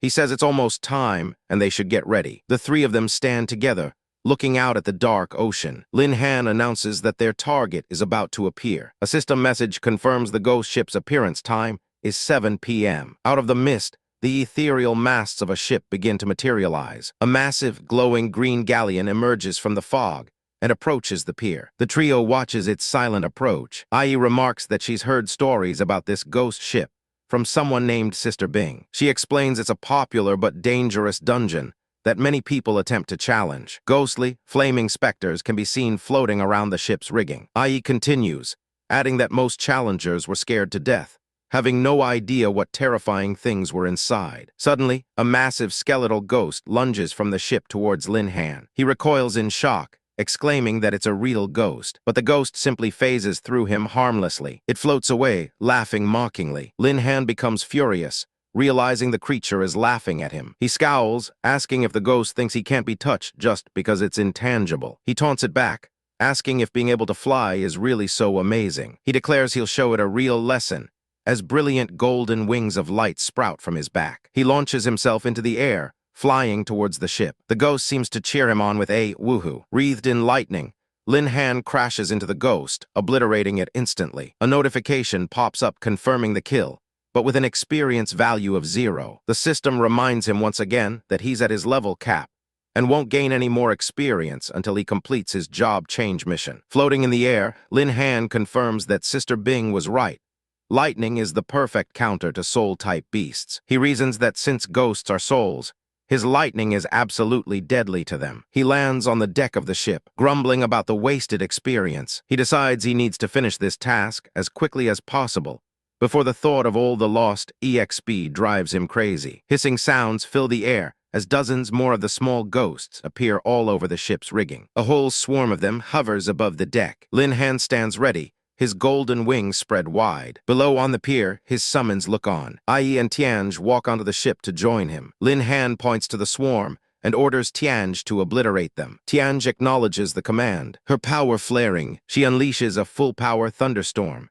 A massive storm of purple lightning descends upon the ghosts, wiping them out in an instant. A cascade of notifications confirms the kills, each one granting 0 experience. Lin Han observes that the small ghosts are no match for Tianj. This makes him suspicious.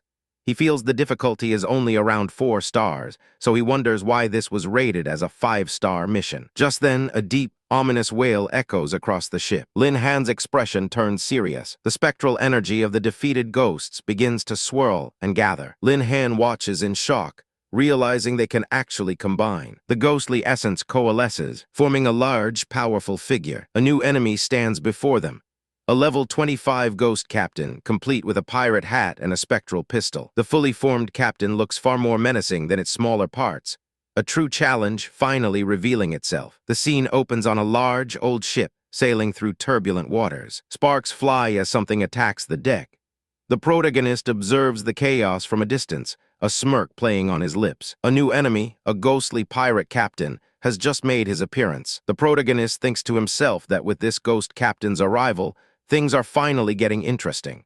With a clear plan in mind, he issues his commands. He tells Ai to take the lead in the attack, while Tianji is to disrupt the enemy's vision and provide support. From his perch high on the mast, he prepares to assist. Tianji acknowledges her orders and swoops down toward the deck. Ai, a confident smirk on her face, leaps into the fray with incredible speed. The ghost captain fires his spectral pistol, but Ai is too fast. She creates multiple afterimages, easily dodging the volley of shots as she closes the distance. While the captain is distracted, a bolt of purple energy shoots across the deck, fired by Tianji from above. The blast strikes the captain's pistol, knocking it from his ghostly grasp. Caught completely off guard, he can only watch as his weapon flies away. Seizing the perfect opportunity, Ai unleashes a powerful punch right into the captain's gut, letting out a sharp cry of exertion.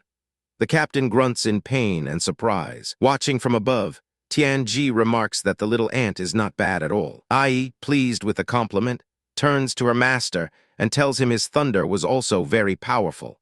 The protagonist then orders the two of them to work together and finish the enemy off. He looks on, a bit flushed but determined. Chibai versions of his two spirits happily agree. With the ghost captain still reeling, Ai closes in for the finishing blow. She unleashes a berserk attack. Her body glows with a fierce red aura, her eyes flashing menacingly as she charges her fist. From the captain's point of view, she's a red blur rocketing toward him. He's sent flying by the immense force of the impact. As the stunned captain is launched into the air, Tianji prepares her ultimate move, Thunderstorm Downpour. She raises her hands, gathering a massive amount of purple lightning from the sky. The energy culminates in a devastating storm that crashes down upon the ship, completely engulfing the ghost captain in a brilliant explosion. Sometime later, the protagonist sits calmly on a pier, reflecting on the battle.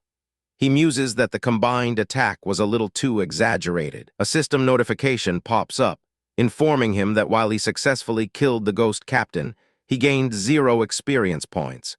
He's reached his level cap and must accept a job change mission to progress further. Tianji flies over, excitedly reporting that Ai defeated the enemy and was awesome. Ai lands proudly, striking a pose. The protagonist thinks that for their first joint operation, the result was quite good. He concludes that the combined power of his spirits is far greater than the sum of their parts. Now that the ghost ship mission is resolved, he decides it's time to find the 3 required materials. His mission log shows 1 objective left: obtain fire dragon flame, grass essence, and the eye of wind from the red flame forest. The scene shifts to the eerie crimson landscape of the red flame forest. Deep within a glowing blue flower, the eye of wind grows on the trunk of a colossal tree. Guarded by several large, blue-striped wind lizards, the protagonist closes his eyes, using his senses to survey the area. His eyes snap open, a plan already forming. He smiles, surprised to have found the second material so quickly. Tianji suggests that she could use her usual trick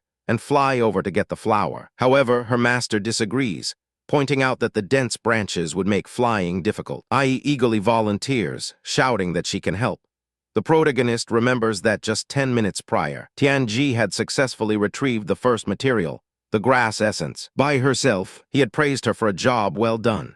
Seeing Ai's eagerness to also be praised, he smiles and gives her the go-ahead. Thrilled, Ai doesn't hesitate. She dives headfirst into the soft, red earth, burrowing her way forward. The protagonist begins to explain to a curious Tianji. He tells her that Ai's true form is an ant, and for her, digging holes is not a skill but a pure instinct. Ai tunnels rapidly underground, bursting out of the earth right at the base of the massive tree. She looks up triumphantly. Her master chuckles, remarking that the little ant is quite capable and that the eye of wind will be his soon. Ai begins her ascent, carefully climbing the tree trunk. She stealthily moves past the sleeping lizards, getting closer and closer to her prize. The protagonist watches intently, reminding himself not to get complacent until the job is done. Ai's hand closes around the glowing flower. Just as she plucks it, the protagonist's expression changes.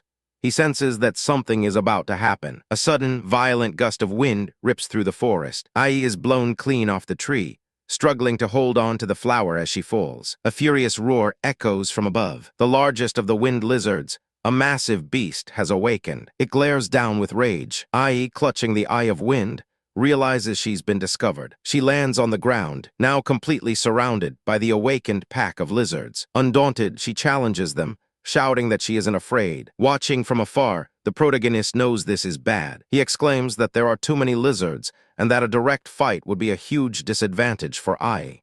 He immediately orders Tianji to get her back. Tianji acknowledges with a swift yes and takes off. She uses her swift movement skill, becoming a blur as she rushes to the rescue. She swoops in, grabbing Ai and pulling her into the air. As they fly to safety, a flustered Ai yells at her rescuer, calling her a stinky bird. A woman with white hair and blue armor clashes with a giant, pink-feathered creature. She angrily calls it a stinky bird. Suddenly, a blue-haired girl named Tianj swoops down, carrying her injured companion, Ai. She tells Sister Ai that their master sent her to the rescue. Tianj lands before Lin Han, reporting that she has brought Sister Ai back safely. He nods in approval, telling her she did very well. After a brief glance at his companions, a determined look crosses Lin Han's face. He declares that their next move is to escape, as a loud rumbling sound echoes behind them. He urges everyone to hurry. The group flees as massive, blue lizard-like creatures give chase, their heavy footsteps shaking the ground. Ai and Tianj, now in adorable chibai forms, happily agree to the escape plan. The chase leads them into a crimson-hued woodland, known as the Red Flame Forest. The rumbling of their pursuers never ceases. As they run, Ai looks back in frustration. She complains aloud, wondering if it was really necessary for the creatures to chase them this far just because she took a single flower. Lin Han checks his status screen. He sees he's a level 20 beast tamer, with 700 free attribute points. He realizes that at their current speed, they won't be able to outrun the crawlers for long. He decides to act, quickly allocating all 700 of his attribute points into agility. His new status screen confirms the change, showing his agility has jumped to 3,270, leaving him with 0 free points. With a burst of speed, he surges forward, leaving his companions behind. Ai watches in astonishment, asking if the master suddenly got faster. Lin Han flashes a confident smile. He tells Ai and Tianj to keep pushing forward, assuring them they'll be safe once they reach their destination. Ai is confused, wondering what could possibly be ahead. She soon gets her answer as they enter a region filled with fire and lava. She understands now that he meant the deep part of the Red Flame Forest. Lin Han runs headfirst into the inferno, with his companions following closely. The pursuing blue lizards screech to a halt at the edge of the fiery domain. They dare not enter. Hissing nervously, the creatures turn and retreat. Tianj cheers, excitedly telling her master that the big reptiles are gone. The group watches them disappear. Ai asks Lin Han if he ran there on purpose. He grins, confirming her suspicion.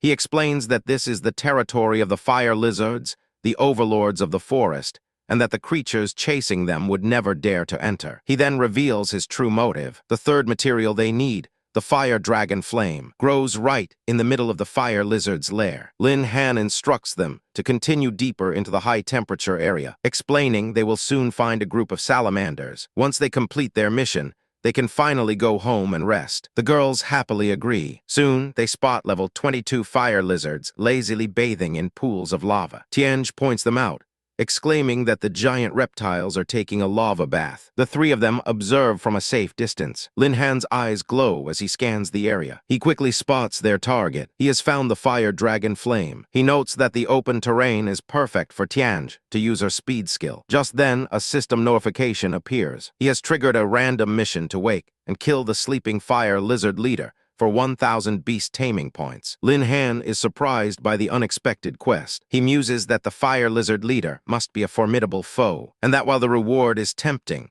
it would be dangerous to get entangled with a whole group of fire lizards. He decides to focus on the current mission first. He orders Tianj to retrieve the fire dragon flame. She nods and takes off. Lin Han points out the target. Tianj gracefully flies in and plucks the flame. Watching from the side, a chibai Ai mutters that the stinky bird got it. Tianj returns and presents the glowing, leaf-shaped item to her master. Lin Han smiles, remarking that the mission was quite easy. He admires the fire dragon flame, then says that with this done, they can start thinking about how to deal with the fire lizard leader. His eyes flash with determination. Suddenly, a powerful blast of energy hurtles towards him, launched by a mysterious woman who appears out of nowhere. Lin Han is thrown back, but manages to dodge the worst of the attack. The attacker remarks that the boy is lucky. Lin Han stabilizes himself, an irritated expression on his face as Ai and Tianj stand ready beside him. A voice from the shadows demands he hand over the fire dragon, flame in exchange for a quick death. A group of well-dressed men appears, led by one in a purple coat named Lei Dong, who points accusingly at Lin Han. Lin Han scoffs, asking who they are and what right they have to take his things. Lei Dong smirks, declaring his authority comes from being a member of the Magic Association. He calls Lin Han a small fry with no future. A window identifies him as Lei Dong, a level 18 Thunder Mage. Lin Han recalls hearing about the Magic Association, an organization of awakened people known for extorting protection money. He concludes they're nothing more than a local gang. Lei Dong offers to let him go if he hands over the flame. Before Lin Han can respond, one of Lei Dong's men interrupts, telling his boss to look at the girls behind their target. Lei Dong glances over, confused. He sees Tianj and Ai. The subordinate drools, exclaiming that they are top quality. A greedy look spreads across Lei Dong's face. He changes his mind, now demanding Lin Han hand over the girls as well. Pointing a finger, he declares that he and his brothers are going to have some fun. The antagonist leader smirks, revealing his sharp teeth. He announces that he's changed his mind.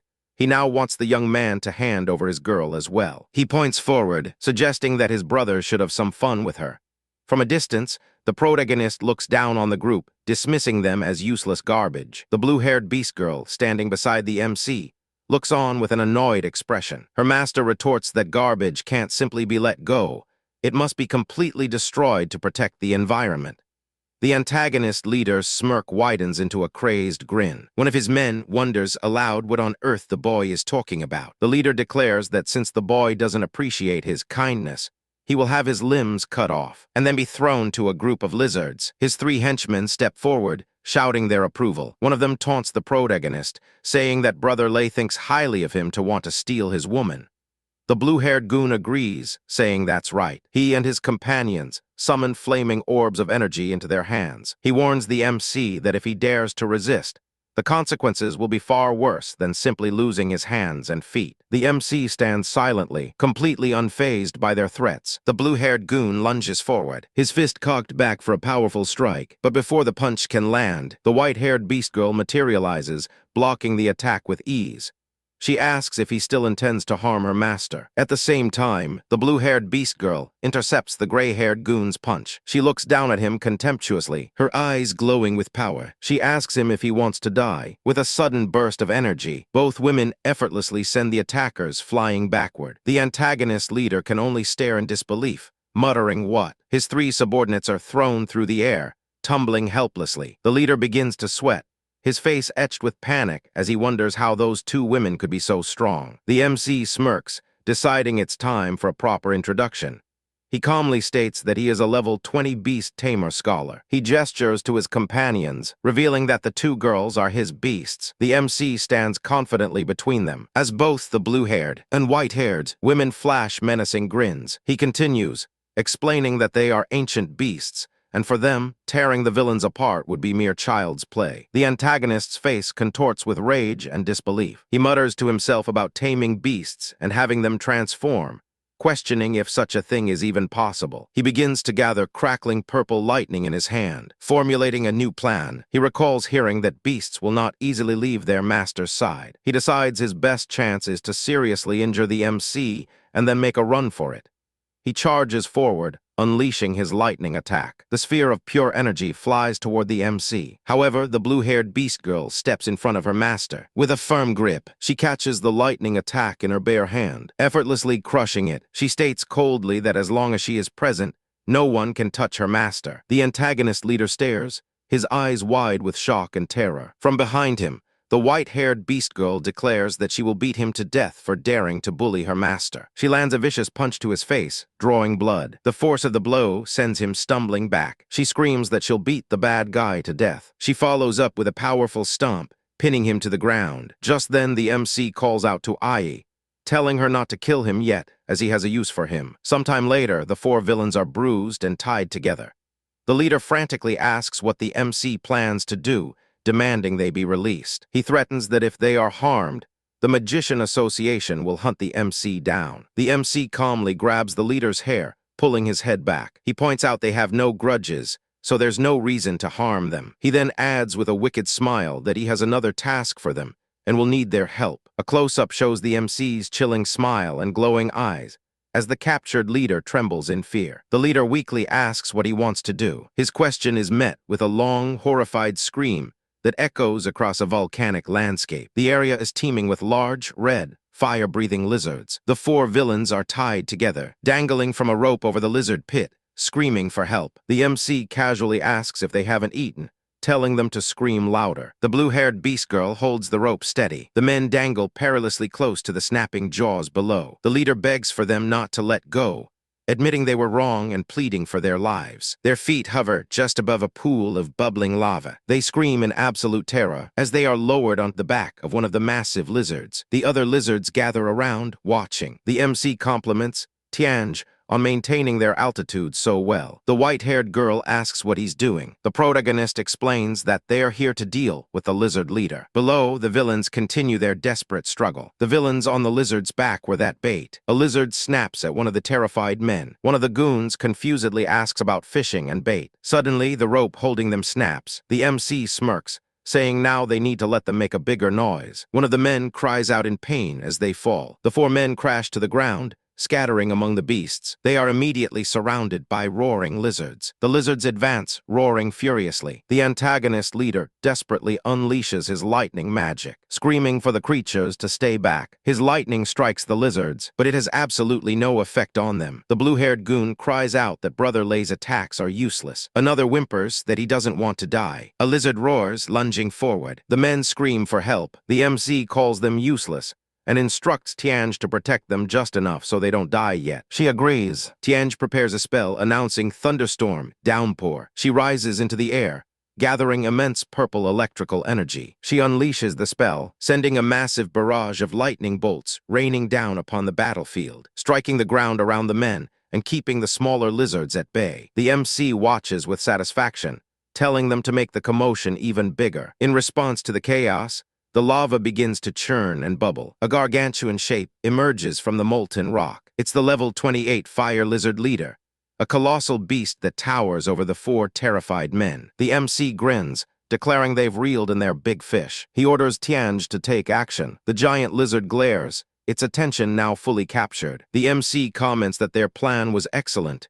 They've drawn its aggro. He tells Tianj to quickly pull the target over to their location. The lizard leader lets out a deafening roar. Tianj smiles, ready for the challenge, and replies, "Yes, master." The white-haired beast girl asks what to do with the four bad guys. The MC tells her not to worry, as they won't last long against the fire lizards anyway. Below, the villains continue their desperate struggle. The MC observes that the men were clearly habitual criminals, skilled in killing and stealing. He states plainly that if the lizards don't kill those pests, he will do it himself. Nodding, his companion understands.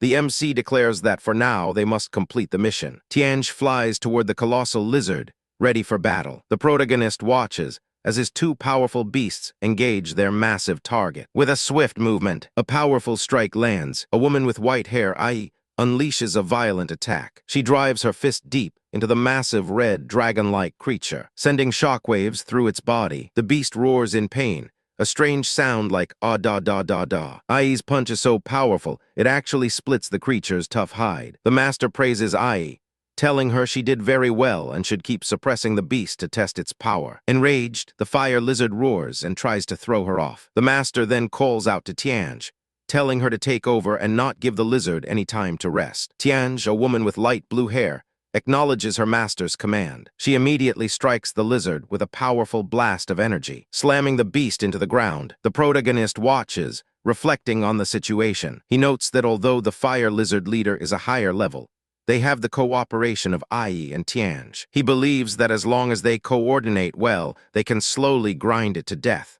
But just then, the beast lets out a deafening roar. The protagonist clutches his head in pain from the sound wave. He wonders what just happened. A powerful shockwave erupts from the lizard, sending everything flying. Ai and Tianj are thrown back by the force of the roar. The enraged fire lizard opens its mouth wide, letting out another massive roar. The beast begins to gather a massive bowl of fire in its mouth. The master yells in panic, telling Ai and Tianj to get out of the way. Tianj quickly moves to protect Ai, shielding her from the blast. The fire attack engulfs them in a brilliant explosion. The fire lizard looks on at the destruction it caused. The protagonist runs towards his companions, calling out to Tianj and then to Big Bird, asking if they are okay. He finds them on the ground, injured. He knows that Tianj and Ai are only level 20, and the 8-level gap between them and the lizard is not easy to overcome. He thinks that while the mission is important, it would be a huge loss if either of them were killed here. Despite her injuries, Tianj tells her master that she can continue. He looks at her surprised. Tianj explains that their master's work must be very important, so they can't just give up.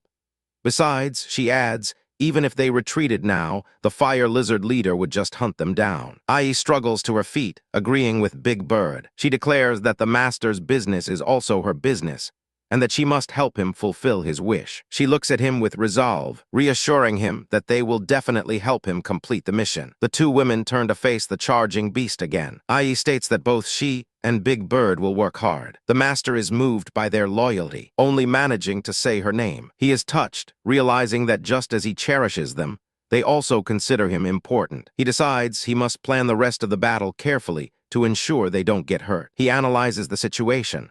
The fire lizard leader is too big and has super strong defenses. Neither Ai nor Tianj could cause any effective damage to it on their own. He concludes that it's difficult to kill the enemy head-on. They have to change their thinking. Suddenly, an idea strikes him. He spots the wound from Ai's earlier attack on the lizard's neck, still bleeding. He shouts a new plan, telling Ai and Tianj to keep fighting, but to find an opportunity to enlarge the wound on the lizard's neck. Ai thinks to herself that even though she doesn't know what her master plans, it's absolutely right to listen to him. She relentlessly attacks the lizard's neck wound. The master encourages her, telling her to slowly accumulate damage and expand the wound. The lizard swipes at Ai, sending her flying. The wound on its neck is bleeding more profusely now. The master yells for Tianj to make up for the attack. She responds that she's got it. Tianj unleashes a massive bolt of purple lightning. The lizard roars as the energy strikes it, hitting the wound directly and causing a massive explosion of blood. The force of the attack sends a shockwave outwards, but as the dust settles, Ai and Tianj look up, startled. The fire lizard is still standing, its eyes glowing with rage. The women are dismayed. After fighting for so long, their attacks still had little effect. But the master interjects, saying that's enough.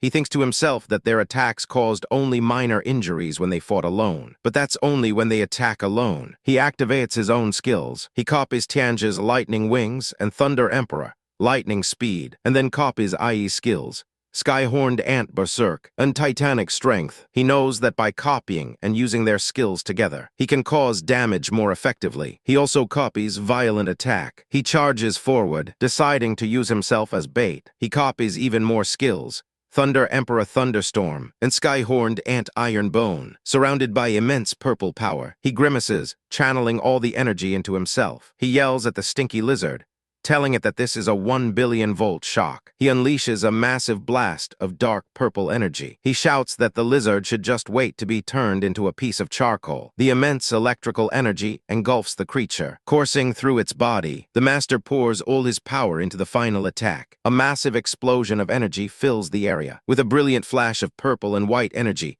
a powerful attack slammed down. The sheer force of the blow was a sensation to behold. From a safe distance, Lin Han's two beast companions, the white-haired Yi and the blue-haired Tianji, watched their master float in the air, enveloped in golden, angelic wings. A system notification chimed, announcing the successful completion of the mission to wake and kill the sleeping fire lizard leader. For his efforts, Lin Han was rewarded with 1,000 taming points. Tianji and Yi were overjoyed.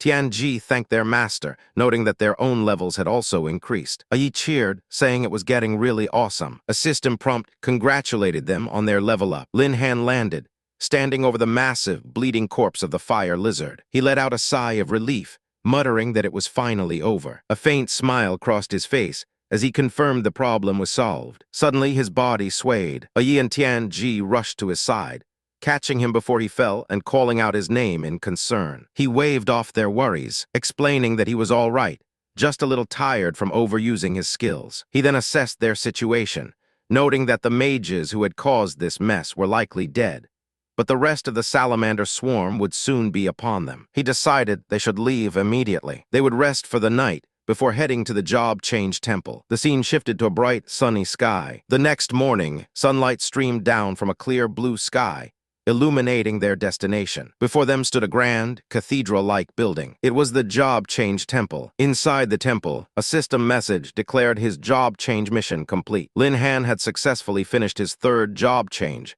ascending to the rank of Beast Tamer Elite. He felt a sense of accomplishment, thinking that it wasn't easy to finally reach the third level. Better yet, he had also awakened 2 new skills, making the whole mission worth it. A status screen appeared, detailing his new abilities and stats. As a level 20 hidden job user, his new job talents, Mule Eye and Listening, would enhance his vision and hearing. His stats and skills were all significantly improved. Meanwhile, in a high-tech control room, operators were in shock. A report came in that the 5-star mission, Whisper of the Ghost Ship, had been completed.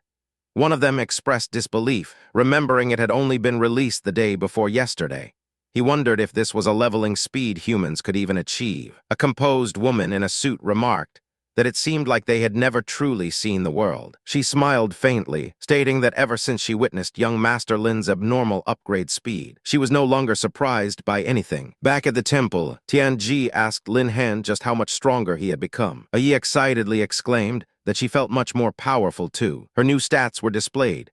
Sky-horned ant, level 21, with immense physical attributes and enhanced skills. Lin Han's jaw dropped at the sight of her stats. Tianji added that the feeling of upgrading was quite good, and that it had unlocked new combat forms for her. Her own status screen appeared, showing her as a level 21 Thunder Emperor with staggering agility. Lin Han looked comically stunned, thinking to himself that they must be cheating.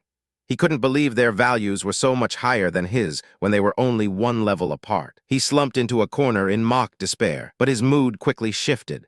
He reminded himself that they were his beasts, so the stronger they were, the better it was for him. He decided to use the 1,000 taming points he had just earned.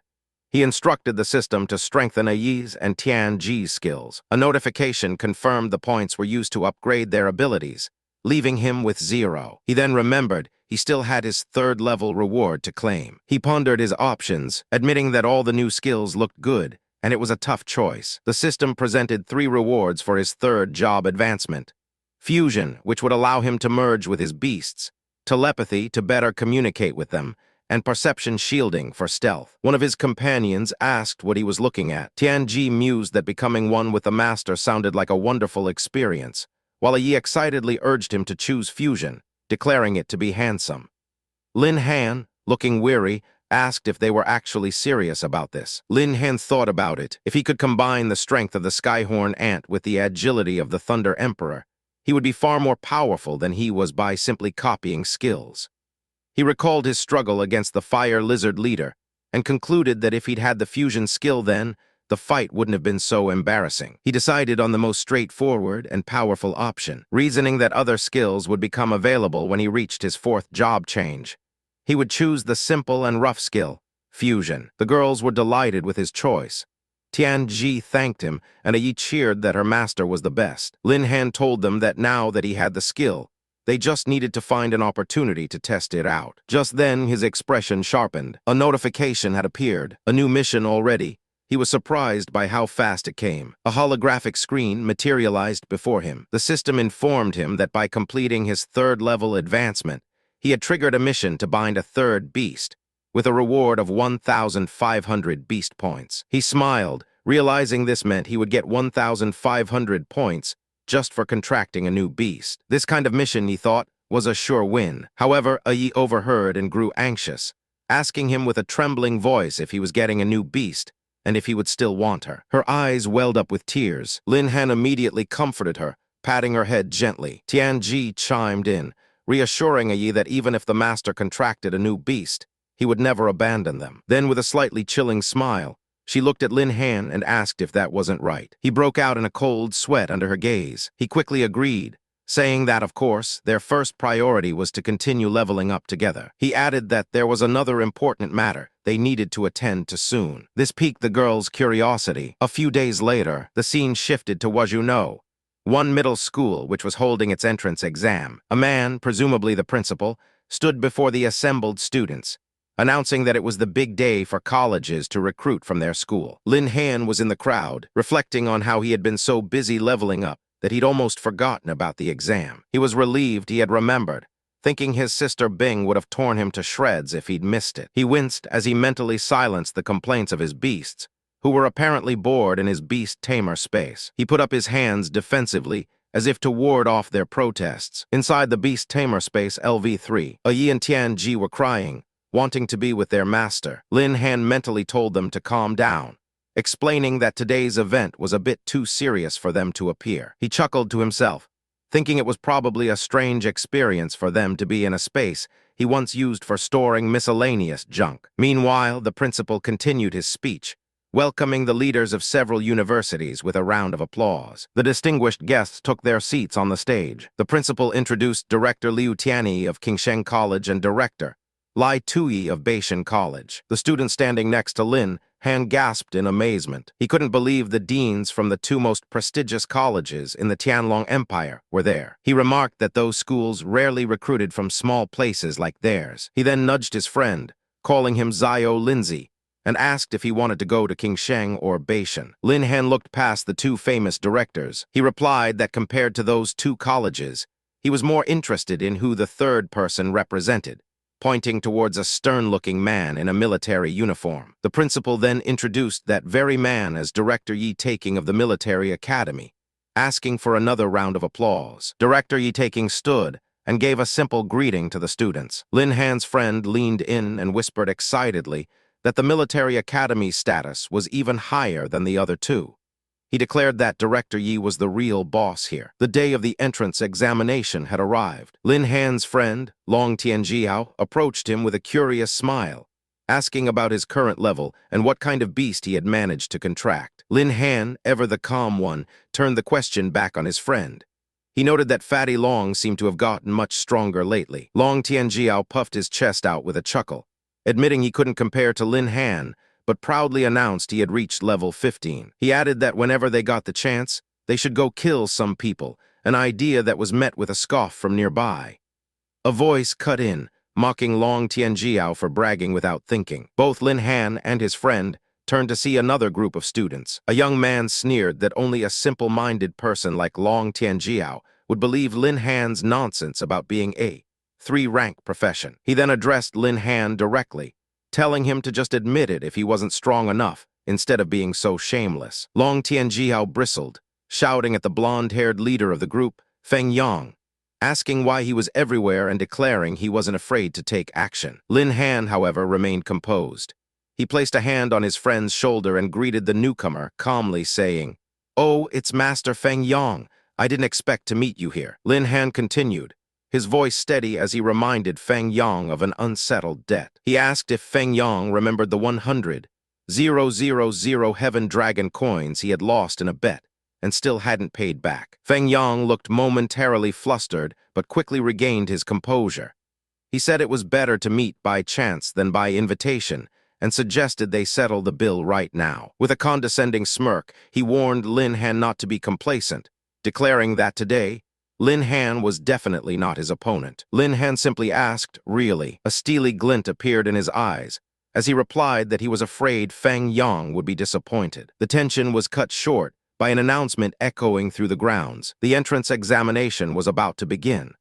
An older man with white hair, the dean, stood on a stage addressing the assembled students. He explained that the exam was divided into 2 parts, a level test and a practical combat drill. He elaborated that the first part, the level test, would not represent their final score. Instead, its purpose was to help students understand their own strengths and those of others, facilitating team formation before the actual combat portion. The second part, the combat exercise, would focus on assessing battlefield adaptability and teamwork. As an incentive, the top 3 teams would receive a special resource package from the college and gain priority selection qualifications. The dean added a crucial rule: to prevent anyone from taking shortcuts by relying solely on strong teammates, everyone had to make it to the end on their own merit. Ultimately, colleges and universities would admit students based on their individual performance and comprehensive evaluation scores. With a final flourish, he declared that the exam had officially begun. The students below raised their fists in the air,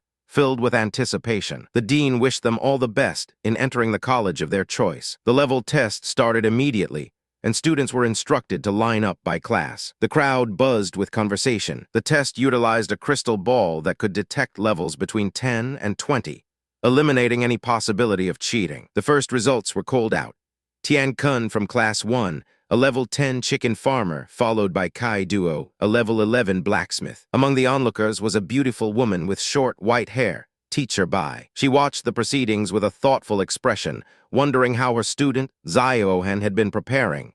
She knew this test would determine his future. As she observed, Fang Yang approached her. He said that if she wanted to protect someone, she should be more selective. He continued, stating that he didn't understand why a loser like Lin Han deserved her special care. Teacher Bai's expression hardened. She warned Fang Yang that if he wanted to test her, he should just do it. But if he said anything bad about her students again, he shouldn't blame her for getting angry. Fang Yang merely smirked, confident in his own power. He boasted that even if he didn't say it, he was much stronger than Lin Han. With a determined look, he declared that he would show everyone what it truly meant to be gifted. He then stepped up to the crystal ball. The crystal ball lit up, displaying level 16. The announcer's voice boomed. Class 4, Fang Yang, Great Sword Elite, level 16. Teacher Bai's eyes widened in surprise. The crowd erupted. People murmured that young Master Feng's result was the highest so far, and it would be difficult for anyone to surpass him. They agreed that with such outstanding results, various colleges would probably scramble to recruit him. Fang Yang soaked in the admiration before turning to face Lin Han. He told him to take a good look at the gap between them, proclaiming himself the strongest in one middle school. Lin Han, unfazed, smiled faintly and replied that being the strongest wasn't necessarily true. Before Fang Yang could process the comeback, Lin Han added that, after all, his results were about to be directly surpassed. Fang Yang uttered, confused. Just then, a new announcement silenced the crowd. Class 5, Leng Lingsu, Storm Grandmaster, level 17. The crystal ball glowed, confirming the incredible result. The students were stunned. Someone exclaimed that it was no wonder she was one of the 2 outstanding students in China. Watching from a designated area, a group of college directors took note. The dean of one middle school proudly told the directors that Leng Lingsu was the pride of their school, extremely talented with outstanding academics. One director commented that her level and profession were both excellent. Another agreed she was a good seedling that his college, King Sheng, needed. A man in a sharp uniform, Dean Sikong, then spoke up. He addressed the local dean, saying he had heard of a beast tamer named Lin Han, known as one of the twin heroes alongside Leng Lingsu, and asked if he was present today. As if on cue, the announcer's voice rang out again. Next, Class 6, Lin Han. Dean Sikong's eyes lit up. He remembered that Lin Han was the young man who had broken the Illusion Realm's record. He looked at Lin Han's profile, which listed his name and profession as Beast Tamer, wondering what other surprises the boy could come up with this time. As Lin Han walked forward, Teacher Bai glared at Fang Yang, who was watching with a malicious grin. She thought to herself that the little bastard needed to be beaten. Lin Han paused beside her and placed a hand gently on her shoulder. He leaned in and whispered that the only way to deal with a clown is to hit him hard in the face. He added that he couldn't wait any longer. Teacher Bai looked up at him, her stern expression softening into a slight, approving smile. She simply told him, go ahead. Lin Han places his hand on the crystal ball, for what he knows is his third and final attempt. He recalls the dean explaining that this particular crystal ball can only measure strength up to level 20, and he can't help but wonder what the result will be. 4,196, 4,198, the sphere begins to hum and vibrate. The vibrations grow more intense, shaking violently on its pedestal. Visibly concerned, she admits she has never seen a situation like this before. Visibly concerned, she admits she has never seen a situation like this before. The humming gets louder, and the ball glows brighter. Cracks begin to form across its surface, until it suddenly explodes in a shower of light and glass. The other students are stunned. One exclaims, asking what in the world just happened. 4,208, 4,211, another student rushes over to Lin Han, asking if he's been injured. The white-haired woman checks on him as well, and Lin Han assures her that he's fine. All that remains of the testing device are shattered fragments scattered on the ground. The woman wonders aloud how the tester could have broken, speculating that it might have expired. though it should have been checked before the exam. Lin Han silently wonders if it's because his level is too high, but he quickly dismisses the thought as impossible. A blonde-haired student bursts into laughter. He mockingly suggests that Lin Han's ability is so bad that even the tester couldn't stand it, his eyes glowing with a dangerous light. He warns him that he wouldn't mind killing him during the fight. Another bystander agrees with him. The invigilator, a muscular man with red hair, steps forward with a stern expression. He declares that Lin Han not only failed the test, but also damaged the only tester, calling his actions completely lawless. Lin Han silently recalls the dean's promise to punish Cao Chang, yet here he is, still in school. He wonders just how strong Cao Chang's backing is. The white-haired woman leans in and whispers a warning to Lin Han. She reveals that the invigilator is Cao Chang's twin brother, Cao Xiang. She tells him that Cao Xiang has been holding a grudge against him for reporting his brother, and advises him to be careful. Cao Xiang turns to address the school's faculty. He reports to the dean and directors that Lin Han has damaged public property and is now unable to complete the level test. He then suggests that they should cancel Lin Han's qualification for the actual combat drill. Lin Han looks on, shocked by the accusation. As someone starts to walk forward, Lin Han speaks up, stating firmly that an invigilator should not bring personal grudges into the examination room. He argues that if examiner Cao cannot treat everyone equally, he should resign immediately. Angered, Cao Xiang grabs Lin Han by his shirt, telling him to stop struggling. One of the directors speaks up, commenting that the useless profession of a beast tamer isn't worth wasting their precious time on. Another director chimes in, agreeing. He points out that Lin Han's level is so low it can't even be tested, and since he's a beast tamer, there's no point in him participating in combat drills. He adds that without strong resources, it's extremely difficult to train a beast tamer anyway. Cao Xiang smirks, telling Lin Han that he heard what the two directors said. Lin Han, still held by the invigilator, looks pleadingly toward the dean. The dean remains silent, his expression unreadable. The blonde student and Cao Xiang look on with smug satisfaction, believing Lin Han's career might be over before it even begins. But Lin Han isn't finished. He asks if a person's strength shouldn't be judged based on their combat performance. Standing tall, he argues that the level test is only for understanding personal information, and the practical exercises that follow are the true highlight. His words seem to reach one of the men in charge, a man in a military uniform named Director Yi. Director Yi turns to the other directors, asking if they are really going to find exceptional talent by doing things so backwardly. The heavyset director, flustered, clears his throat and says Manager Yi's words have awakened the dreamer. He nervously suggests that they should see how the student performs in the second round, hoping for some unexpected surprises. Director Yi then looks to the dean, asking if this arrangement is okay. The dean nods, stating it's no problem and thanking Director Yi for giving Lin Han a chance. Lin Han thinks to himself that Director Yi is a nice guy. The woman beside him notes that she heard he was always impartial, but didn't expect him to speak up for Lin Han. She tells him that this opportunity was hard-won. She encourages him to show his best and give those who look down on him a slap in the face. Lin Han clenches his fists, eagerly agreeing. The blonde antagonist approaches them, taunting Lin Han for being lucky. He sneers that it doesn't matter, because no matter where you move trash, it's still trash. Lin Han turns to him, asking if he really thinks he's all that just because he's been given a little space. Lin Han tells the boy to keep talking, his eyes glowing with a dangerous light. He warns him that he wouldn't mind killing him during the fight. The blonde freezes, a sweat drop rolling down his face in fear. Lin Han challenges him, saying if he has the ability, they'll see who's best on the battlefield. The blonde boy recovers from his fear, his expression turning to anger. He yells back that it's on, and he'll show Lin Han just how he'll beat him up. The dean steps forward to make an announcement. He declares that they will now conduct the second round of practical exercises. He explains that students can form teams, with a maximum of 3 people each. He concludes by stating that the entire test will be broadcast live for all the high school directors to watch their every move. 4,350, 4,353. A large young man enthusiastically approaches his friend, Lin Han, who he calls Zio Lindsay. He asks if Lin Han wants to form a team for the upcoming exercise, confidently promising to carry him through. Lin Han, with his back turned, seems to consider the offer.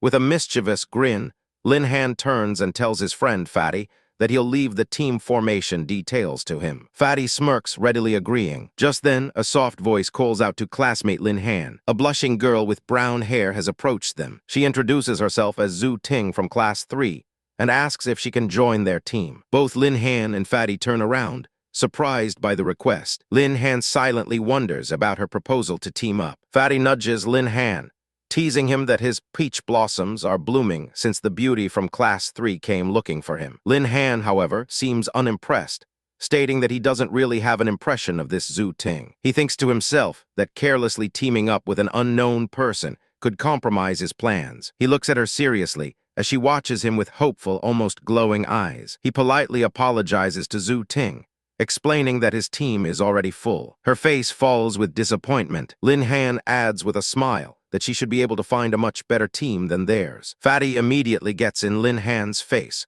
whispering that the team isn't full and complaining about how boring a group without girls would be. Unfazed, Lin Han places a hand on Fatty's face and pushes him away, asking when he'll finally stop being led around by his base instincts. Zhu Ting speaks up again, insisting there isn't a stronger team available. She reveals that she knows it was Lin Han who broke the record for the fantasy realm a few days ago. She is convinced that teaming up with him is her only chance to win the championship. She pleads with him for a chance, admitting she's only a level 15 elite knight, but vowing she won't hold them back. Lin Han observes her earnest expression. He inwardly notes that she seems frank and sincere, guessing she wouldn't resort to tricks during a battle. He appears to be reconsidering her request. Fatty, seeing his friend waver, gets right in his face and begs him to just say yes. The scene turns into a comical nightmare for Lin Han as multiple copies of Fatty surround him, all chanting his nickname over and over. Finally worn down, Lin Han sighs and agrees. Zhu Ting's eyes turn into literal stars as she clenches her fists in excitement,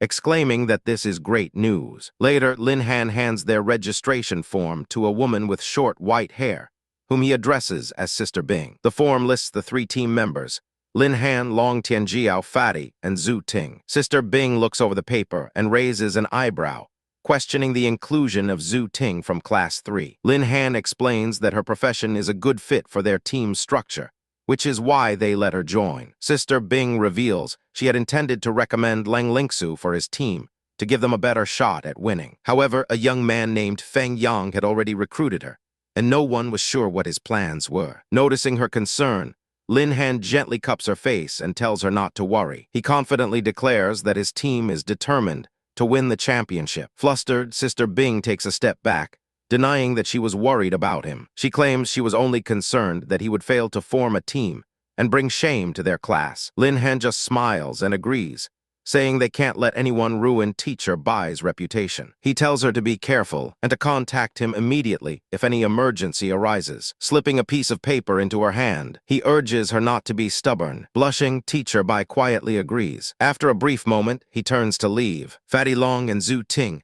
are waiting by a large, glowing portal. Fatty waves, shouting to Lindsay that it's time to go. Lin Han calls back that he's coming. He takes one last look back at teacher Bai, thinking of all the people supporting him, her, Fatty Long, and Zhu Ting. He realizes that for this combat exercise, he can no longer afford to hide his true strength. The students are transported to a desolate area called the Forbidden Wasteland. An announcement explains the rules.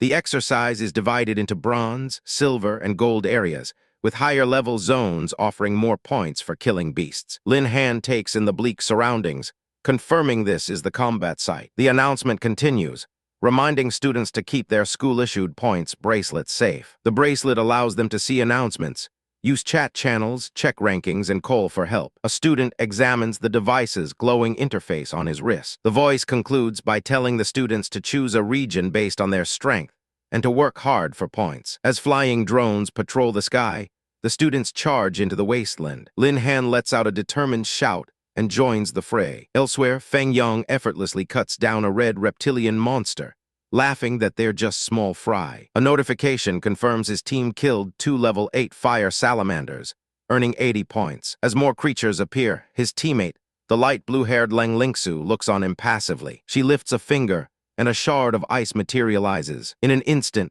the charging salamanders are flash-frozen in massive blocks of ice. A wave of ice spikes then erupts, finishing the job. Another notification appears.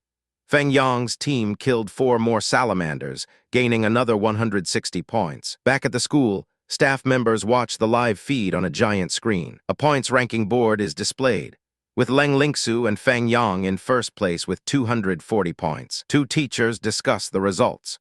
One notes how impressive Leng Lingsu is for taking the lead just 10 minutes in, while the other predicts her talented team will easily win the championship. The leaderboard shows various teams with descending scores, until it reaches the very bottom, where Lin Han's team is listed with a score of 0. A red-haired man watching the screen scoffs that Lin Han's team is a disgrace to the school for having scored nothing. Another man recognizes the name, asking if this is the same Lin Han who is a beast tamer. Someone else remarks that one shouldn't expect much from that team anyway. Nearby, Teacher Bai watches the same screen with a determined expression. She thinks to herself that they all have no vision, and that Zio Han's true potential is about to surprise everyone. Suddenly, back in the wasteland, a blaring alarm sounds. Warnings, warning. A massive red danger symbol flashes in front of Lin Han's team as they enter a new area. In the observation room, Teacher Bai looks up in shock. She stares at the screen, wondering what could possibly be happening. A robotic drone flies overhead,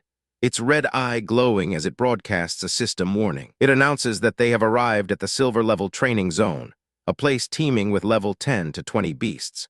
The large young man, Long Tianjiao, looks up in disbelief, exclaiming to his friend that Zio Lindsay actually brought them to the Silver District. Lin Han, the protagonist, simply smirks. He muses to himself that if Fatty knew he had started his training in the silver leveling zone from the very beginning, his eyes would probably pop out of his head. A sound dings from his wrist communicator. A holographic message pops up from an arrogant classmate, Fang Yang.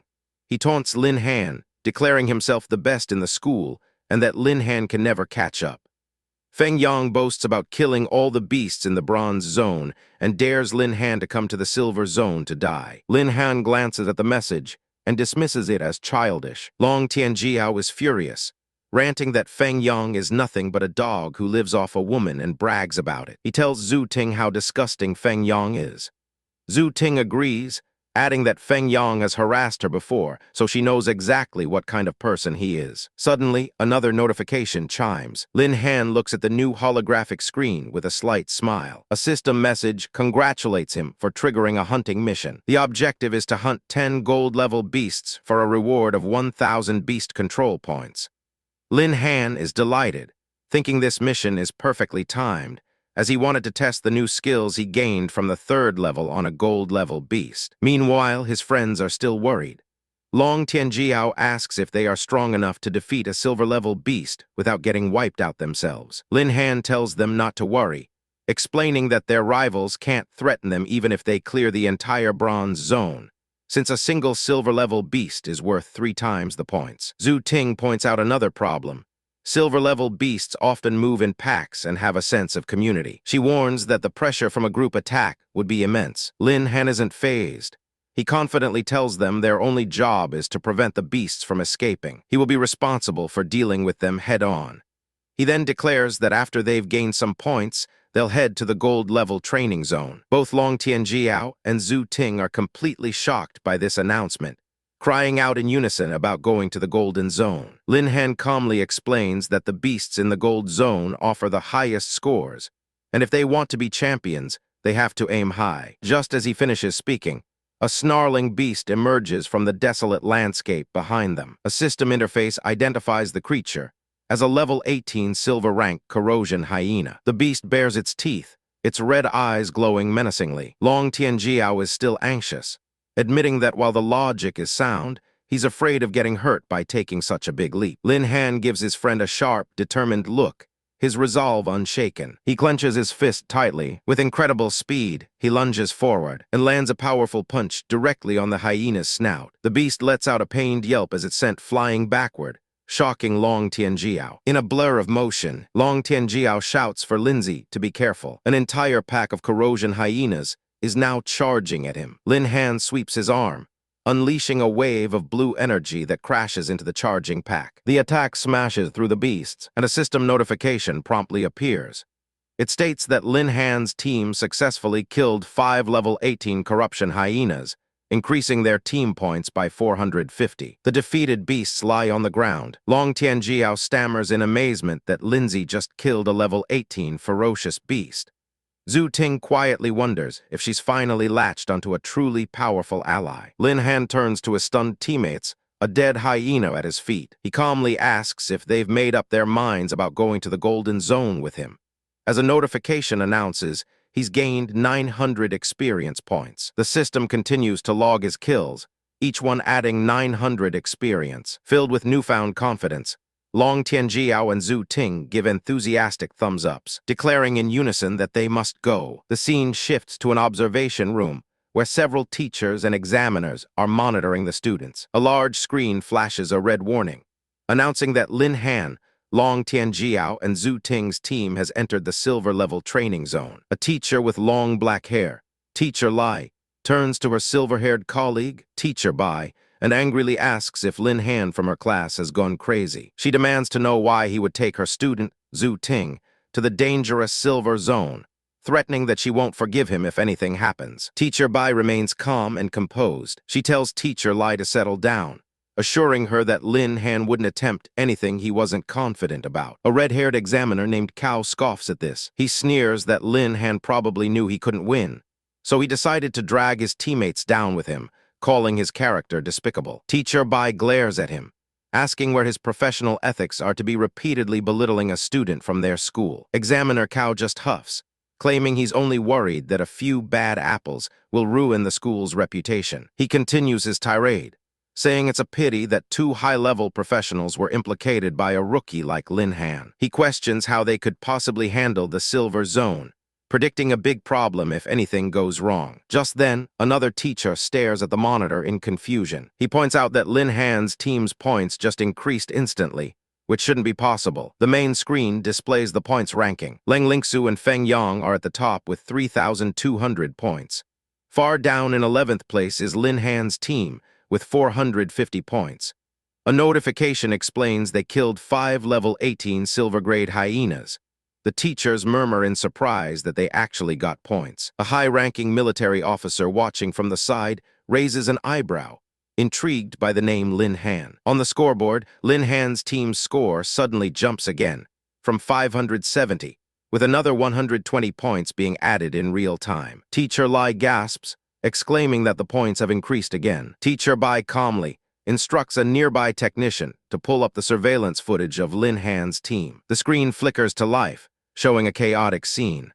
A small, purple ant-like beast is tearing through a pack of blue, wolf-like creatures with brutal efficiency. The wolves cry out in pain as they are slaughtered. The camera pans to show a massive, majestic bird wreathed in purple lightning, dominating the battlefield. The footage then focuses on Lin Han, standing calmly amidst his powerful summoned beasts as they lay waste to their enemies. Teacher Lai's anger melts away, replaced by awe.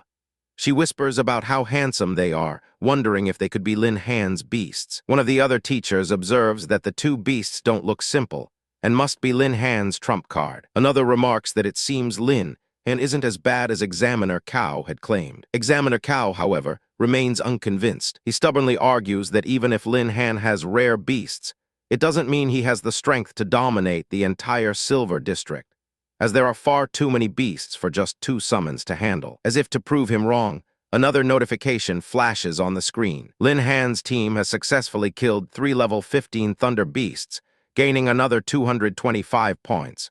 The footage shows his beasts continuing their relentless assault. More notifications flood in.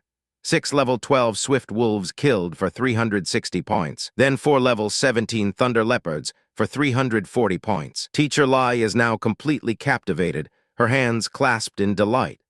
She gushes that Lin Han's 2 beasts are like walking point harvesters, sweeping across the entire zone. Teacher Bai smirks with satisfaction, while Examiner Cao looks on, his expression souring. He grits his teeth, realizing that at this rate of improvement, it's not impossible for Lin Han's team to take first place. Teacher Bai turns to Teacher Lai with a smug look. She asks if Teacher Lai still thinks Lin Han is leading her student to her death. Flustered, Teacher Lai quickly backpedals, saying she was just joking and that Teacher Bai shouldn't take it seriously. Teacher Bai's expression turns thoughtful. She muses that it now makes sense why Lin Han was unwilling to accept the void beast she offered.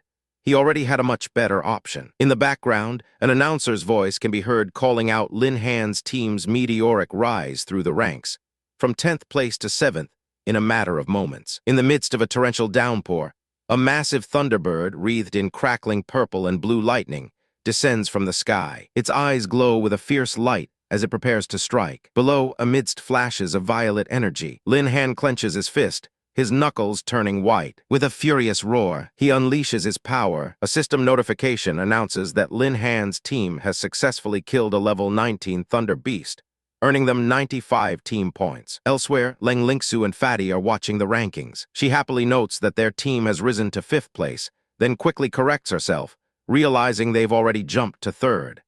Lin Han stands amidst the bodies of slain beasts, announcing that the area is clear and it's time to move on. Fatty approaches him, amazed, and asks if Lin Han really awakened at the same time as them.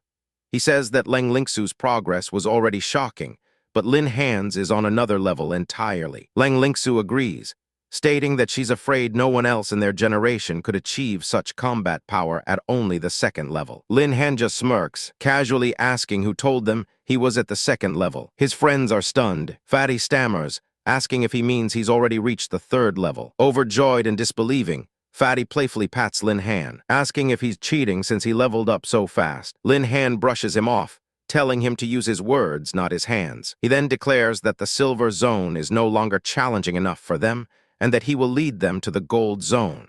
Fatty enthusiastically agrees, exclaiming that they're clinging to his golden thighs now. Meanwhile, a silver-haired woman and her colleague watch the team's progress on a large screen. The colleague is surprised that they're planning to enter the gold leveling zone. The silver-haired woman looks worried, calling it too dangerous and questioning if Lin Han can handle it. A red-haired man, Examiner Cao, appears behind them and scoffs at Lin Han's overconfidence. He questions whether beating a few beasts in the silver zone makes him invincible. Another examiner steps in, chiding Examiner Cao for his lack of insight. He points out that Lin Han's beasts are strong enough to crush even gold-level monsters, and that a qualified teacher should trust his students instead of being sarcastic. Examiner Cao glares, thinking to himself that his brother is in jail because of Lin Han. He vows to take care of him, pulling out his phone to message someone named Fang Yang. He decides it's time to join forces with him. At the border of the bronze and silver leveling zones, a young man with blonde hair, Fang Yang, stands over the corpse of a slain beast. He smirks, confident that his score is far ahead of everyone else's. He scoffs at the idea that the loser, Lin Han, could ever catch up. Just then his phone dings. He checks a message from Examiner Cao, which informs him that Lin Han is already ranked 2nd and heading for the gold zone. Cao Chong suggests that Fang Yang can enter the silver zone if he needs to, and has even provided a map of the fierce beast locations. Nearby, a young woman with light blue hair suggests to her companion that they stick to their current area, warning that it would be troublesome to provoke a group of silver-level beasts. As she looks around at the dead monsters, she wonders where the other people went. Suddenly, she senses a powerful presence, just as a massive roar echoes through the area. A level 20 long-armed ape demon charges out of the trees. It barrels towards Fang Yang, who yells for Lingxu to help him kill it. She recognizes him with a start. Fang Yang grins menacingly, thankful that Examiner Cao gave him the beast's location. He thinks that killing this ape demon will secure his victory. However, his confidence turns to terror as the demon moves with incredible speed. Just as the ape is about to strike Fang Yang, ice spikes erupt from the ground, impaling the creature in the chest. The ape roars in pain and rage, partially frozen. Fang Yang turns on Lingxu, asking why she provoked a silver-level beast. She retorts that he should stop complaining and help her finish it. He tries to bribe her, reminding her of the Storm Master weapons promised by their families if she cooperates. Lingxu clenches her jaw in fury, realizing Fang Yang has completely set her up. With a powerful roar, the ape shatters the ice on its chest and charges directly at her, ignoring her renewed ice cone attack. It leaps over her magic, preparing to crush her from above. Lingxu shuts her eyes, bracing for the worst. Suddenly, a massive force slams into the side of the ape demon's head, sending it flying through the air, spitting blood. Lingxu opens her eyes in shock, seeing Lin Han's familiar Thunderbird in the sky. She turns to find Lin Han himself standing calmly behind her. Lin Han, she asks in disbelief. He looks at her and the recovering Fang Yang, simply asking how they got here. A giant purple ant, brings its pincer down, splattering a monster in a gory mess. The ground is stained with blood as the ant stands victorious over the fallen creature. A monstrous beast lets out a series of deafening roars. A massive purple and blue bird, the Thunder Emperor Tianj, screeches in response, its feathers crackling with energy. The sky-horned ant leaps nimbly out of the way. A blast of purple energy engulfs a huge, long-armed ape demon, which screams in agony as its flesh is torn apart. The ape demon slumps to the ground, dead. A circle of dust settles around its corpse, revealing Lin Han, Lang Lingsu, and another young man standing nearby. Lang Lingsu stares in disbelief. She can't believe a level 20 long-armed ape demon was killed so easily, and wonders if Lin Han's beast control is truly that powerful. Lin Han turns to her and the other man, asking what's wrong with them. He scolds them, questioning who gave them the courage to provoke a level 20 beast with their meager strength. Lang Lingsu looks up at him, her expression a mix of shock and something else. She quietly says his name. Just then the blonde-haired Fang Yang arrives on the scene, an annoyed look on his face. He thinks to himself that he had sensed a ferocious beast attacking students, and wondered who was so unlucky. Revealing his petty nature, he muses that if he had known these students were involved, he might have taken his sweet time coming to the rescue. He clenches his fist, anger simmering beneath the surface. Fang Yang glares at Lin Han from the side. He lets out a sharp HMPH and angrily asks Lin Han who gave him permission to interfere. He storms forward, grabbing Lin Han by the collar. Fang Yang yells that he will never forgive Lin Han for daring to steal his prey. Lang Lingsu steps in, asking Fang Yang if the ape demon scrambled his brains. She points out that if Lin Han hadn't saved them, Fang Yang would have been beaten into a pulp by now. Fang Yang violently grabs her arm. He dismisses her words, sneering that Lin Han wasn't saving anyone. He was just there to steal points. He furiously throws her hand off, arrogantly questioning if two geniuses like them couldn't defeat a single ape demon on their own. In the next moment, a sharp slap echoes through the air. Fang Yang holds his cheek in shock, asking Lang Lingsu if she actually dared to hit him. With a cold expression, she retorts, asking why she wouldn't dare. She reminds him of their deal. She helps him get first place, and he gives her level 20 exclusive equipment. She clarifies that they are just doing business, and he doesn't have the right to yell at her. She warns him that if he doesn't learn when to back down, he will be the one to suffer. Fang Yang is left seething and speechless, his hand still bloody from where she scratched him. Lin Han turns his back on the drama. He states that it was a good show, but he isn't interested in wasting any more time, as his teammates are waiting for him. As Lin Han walks away, Fang Yang watches with a malicious grin spreading across his face. He mutters that this is the only time Lin Han will get to be so arrogant. He vows that once Lin Han enters the gold leveling area, he will feel the special gift Fang Yang has prepared for him. Meanwhile, at the edge of the golden leveling zone, Zhu Ting and Fatty Long are waiting.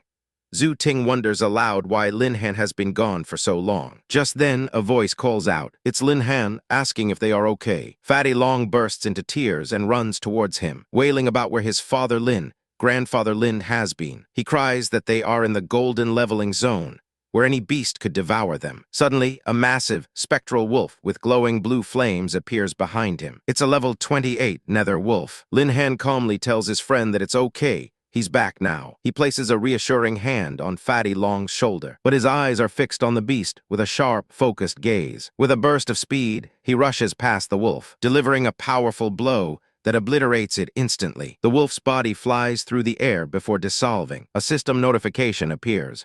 Successfully killed the nether wolf, experience plus 2,136. Accepted the task. Kill 10 gold-level beasts 1/10. Zhu Ting realizes what just happened. She remembers that nether wolves are pack animals, which means they are not alone. As if on cue, countless pairs of glowing red eyes appear in the surrounding darkness.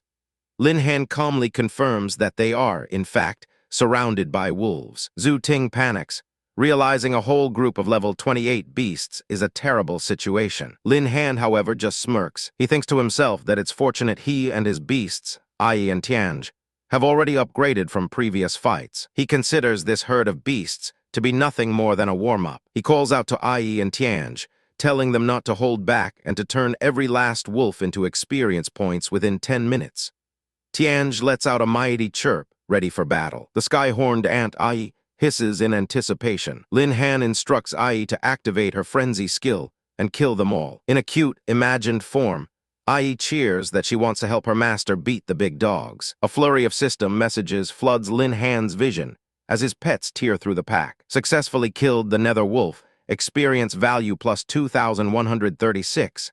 Flashes repeatedly. He receives a notification that he has leveled up to 26, and his attributes have fully increased, granting him 200 free attribute points. The slaughter continues, a whirlwind of claws and energy. Status screens for his beasts appear, showing both the sky-horned ant and the Thunder Emperor have reached level 26, their stats soaring. The Thunder Emperor is now a level 26 beast with impressive stats and powerful lightning-based skills. As more lightning strikes, the massacre continues. Another wave of notifications pops up. With 5 more wolf kills, Lin Han levels up again to 27, gaining another 200 attribute points. Soon, the ground is littered with the corpses of the nether wolves. Lin Han stands calmly amidst the carnage with his 2 friends watching in awe. A final notification confirms his success. The mission to hunt 10 gold-level beasts is complete, rewarding him with 1,000 beast control points. His own status screen appears. He is now a level 27 Beast Tamer Elite, having progressed through the 3rd transformation of his occupation. His stats are impressive, and he possesses a variety of powerful skills. He also has a whopping 1,400 free attribute points to allocate. He reflects that it's a good thing he can level up so quickly by killing so many beasts. However, a thought nags at him. He finds it highly suspicious that he ran into a nether wolf pack so soon after entering the gold leveling zone. It just doesn't make sense. A system message informs him that he has used his 1,400 points to boost his strength to 6,160. Deciding it's better to be safe than sorry, he concludes that strengthening himself first is the best course of action, not knowing what he'll face next. His little ant, Ai, scurries across the dark ground. Suddenly, Lin Han lets out a startled "Aw." Ai has leaped onto his shoulder and is chittering urgently, trying to get his attention as his friends look on in confusion. The small ant seems to be trying to warn him about something, calling out to its master. A small, white-haired creature with antennae complains to her master that the big dog was beaten to death. The master, Lin Han, smiles calmly, a large, blue, ant-like creature lying still on his blood-stained hoodie. He holds the creature gently. The little white-haired creature thinks to herself that the scent is intoxicating, and she wants to pounce on her master too. Lin Han, however, gently asks his pet to be good and get off him.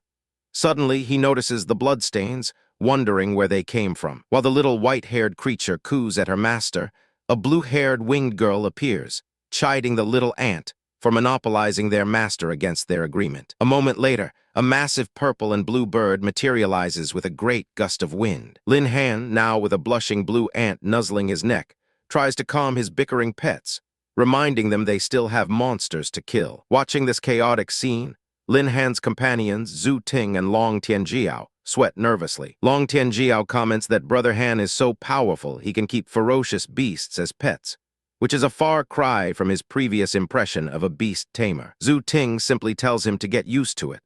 Lin Han turns to his friends, saying they can't go home empty-handed after following him all this way. He offers to leave 2 nether wolves for them to finish off and gain some experience points. Hearing this, the 2 friends thank Father Lin. Their eyes glow with a menacing red as they turn towards a now terrified nether wolf. A chibi version of Lin Han urges them to hurry and clean up so they can continue hunting. After the deed is done, Long Tianjiao checks his status. He wonders aloud what their ranking is after killing so many beasts. He stares in shock at the leaderboard, exclaiming about how they became number 1. The screen clearly displays their team: Lin Han, Long Tianjiao, and Zhu Ting, in first place with a staggering 7,200 points, far ahead of the second-place team. Zhu Ting calmly informs him that they took the top spot about half an hour ago. Long Tianjiao is still in awe of their score, wondering what the teachers will think. Zhu Ting gives credit where it's due, stating they only got this score thanks to Lin Han. In a monitoring room, several teachers and school officials watch the students' progress on a large screen, which currently shows Lin Han's team. One burly man, a director from Qingsheng Academy, slams his fist down. He declares with absolute certainty that Qingsheng must recruit Lin Han. Another director, this one from Beishan Academy, scoffs at him. He calls his rival shameless and questions if Qingsheng even knows how to train a beast tamer, insisting that Lin Han should join Beishan instead. The Qingsheng director retorts asking if producing one powerful beast tamer makes Beishan so special, and if they truly have more resources. The Beishan director fires back that his academy is stronger and challenges the other to a fight to prove it. Watching the two prestigious academy directors squabble, a female administrator from the host school expresses her surprise that they are fighting over one of their students. The school's dean, an elderly man, is overjoyed, muttering that his Ziohan has become so successful. The Qingsheng director throws down the gauntlet. He proposes they fight, with the winner getting to recruit Lin Han.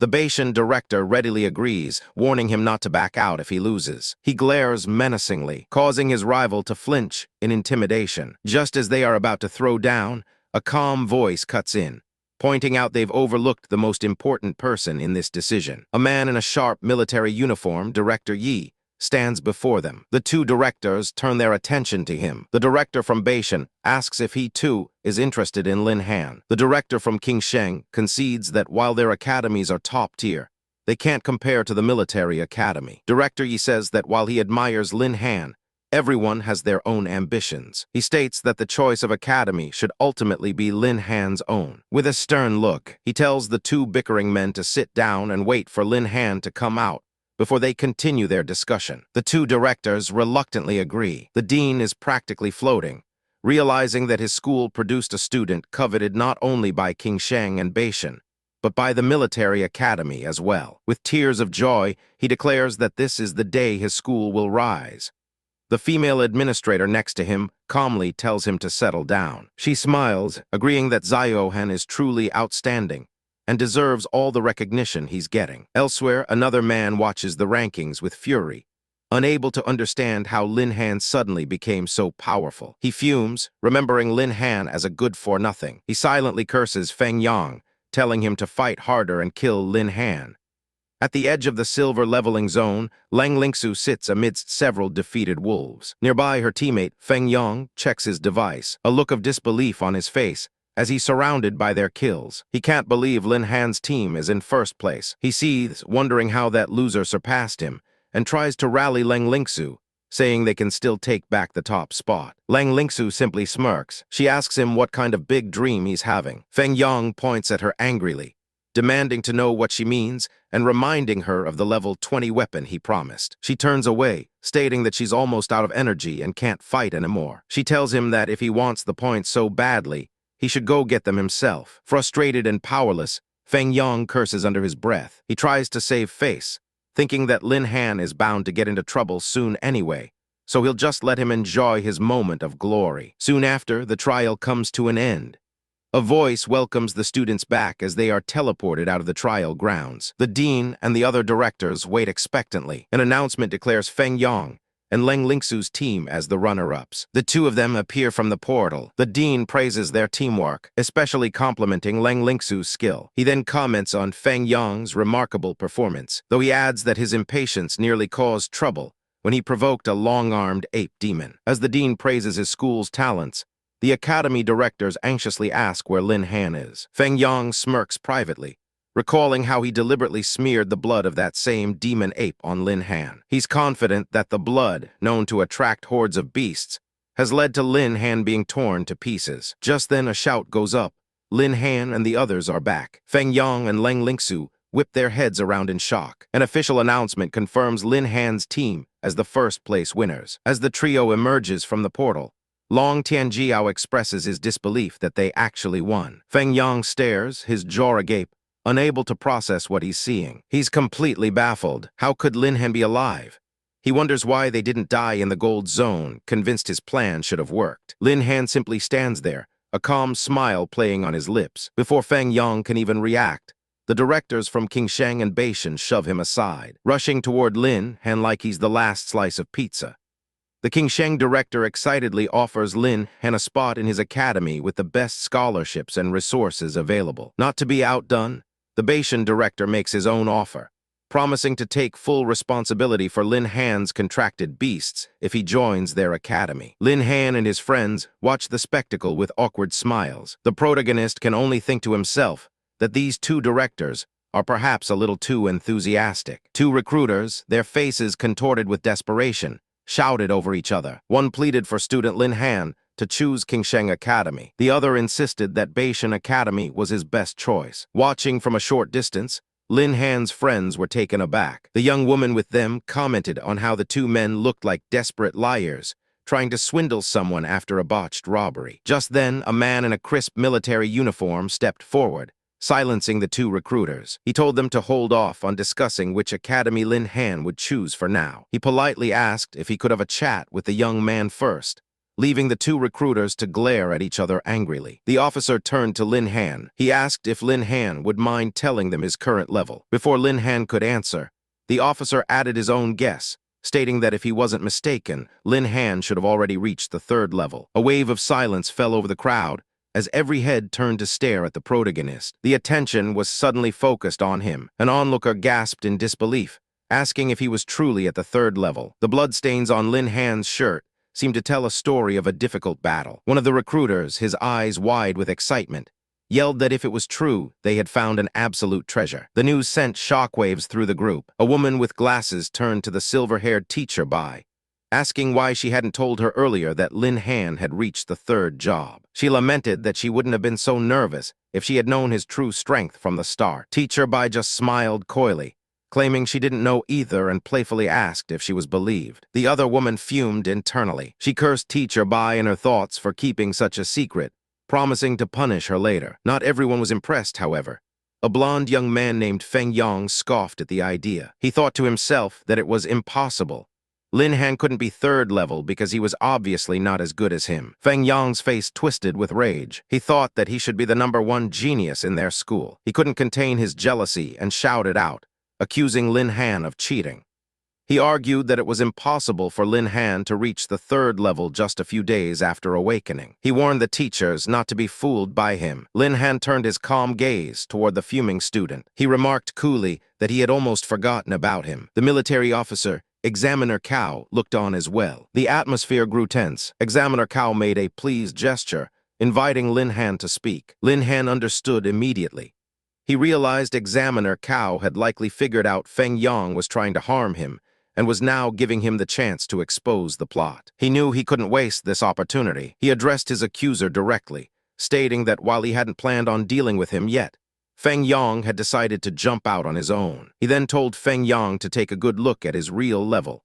A holographic panel materialized, displaying Lin Han's status. LV-27 Beast Tamer Elite. Feng Yang stared, his eyes wide in disbelief, stammering as he tried to comprehend the numbers. The panel glowed brightly for all to see. The crowd murmured in shock. Someone pointed out that the former good-for-nothing had reached an incredibly high level just days after awakening. Another person noted that even the renowned Leng Lingsu hadn't reached level 20 yet, making Lin Han's level 27 seem impossible. Lin Han then asked Feng Yang why he had been so sure that he would die in the test. A smirk played on Lin Han's lips. He pointed to the bloodstain on his shirt. He asked if Feng Yang's confidence came from the demon ape blood he had deliberately smeared on him. Feng Yang panicked, his face contorting in fear. He frantically denied it, claiming he had no idea what Lin Han was talking about. Lin Han told him there was no point in denying it. He explained that everything during the drill was recorded by surveillance cameras, and the truth would be obvious from the replay.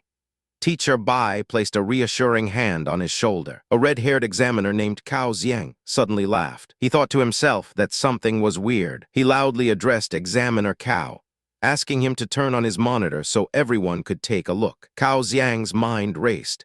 He wondered when Feng Yang had given him the surveillance camera. Realizing he was cornered, he announced that Feng Yang had handed him the monitor right after he came out. He then held up a shattered device. He explained with fake regret that the monitor had been damaged in battle and could no longer replay the footage. Lin Han shouted that it was impossible and demanded to see it. Teacher Bai took the broken device, thinking what a bunch of fools they were. She had anticipated this and had already secured evidence when Feng Yang left the battlefield. Cao Xiang smirked, thinking his plan had worked.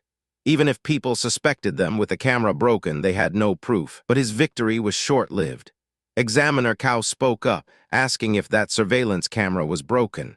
He then revealed that he had another one they could all watch. Cao Xiang was stunned. He could only shout in disbelief. Examiner Cao explained that to properly monitor every student, The military had installed its own cameras in advance throughout the area. He pulled out his phone and tapped the screen. He mused that the cameras were only meant for rating accuracy, but he never expected they would be needed as evidence. A holographic screen projected from his phone, displaying clear video footage for everyone to see. The recording showed Fang Yang deliberately smearing demon ape blood on Lin Han. A spectator gasped, pointing out the clear evidence on screen. The crowd watched in horror as the video confirmed Fang Yang's treachery. Someone exclaimed that it really was him who did it. Examiner Cao explained the gravity of the act. He stated that while the demon ape was only a silver-level beast, its blood had a powerful effect on higher-level beasts, and Fang Yang's goal was clearly to attract a gold-level beast to kill Lin Han and his teammates. The officer's eyes glowed with cold fury. He told Fang Yang he was lucky he wasn't one of his soldiers,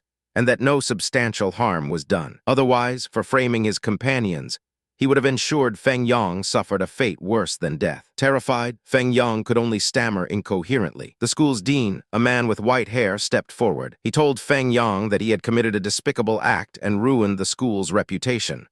With that, he declared Fang Yang expelled. But Lin Han interrupted, telling the dean that Fang Yang was merely a pawn. He questioned how a simple student would know about the specific effects of demon ape blood, or how the surveillance monitor could so conveniently be destroyed. Lin Han then turned his sharp gaze to Cao Xiang. He reminded everyone that Cao Xiang's brother had targeted him before, and that the camera had broken in Cao Xiang's hands. He asked if that wasn't too much of a coincidence. He stared intently at the red-haired examiner, stating that he finally understood that in this game, Cao Xiang was the real mastermind. The protagonist, Lin Han, squarely confronts Examiner Cao. He lays out the facts, reminding the examiner that his elder brother, Cao Chong, has targeted him repeatedly. He then points out the extreme convenience of the surveillance camera breaking right in Cao's hands, questioning if it's all just too much of a coincidence. Lin Han's accusation hangs in the air. He looks at the examiner and states his conclusion.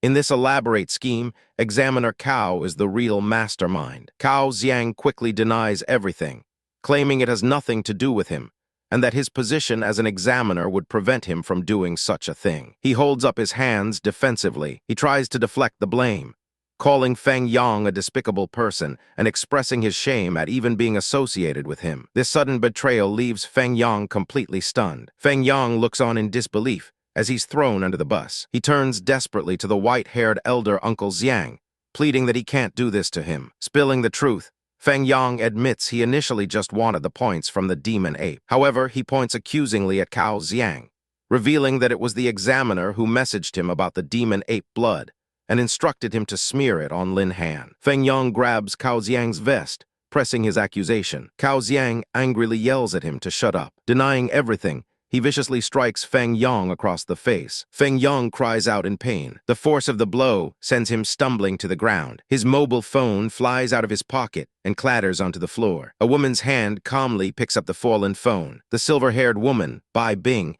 inspects the device with a curious hum. Her suspicions are confirmed. A quick look reveals that Fang Yang was telling the truth.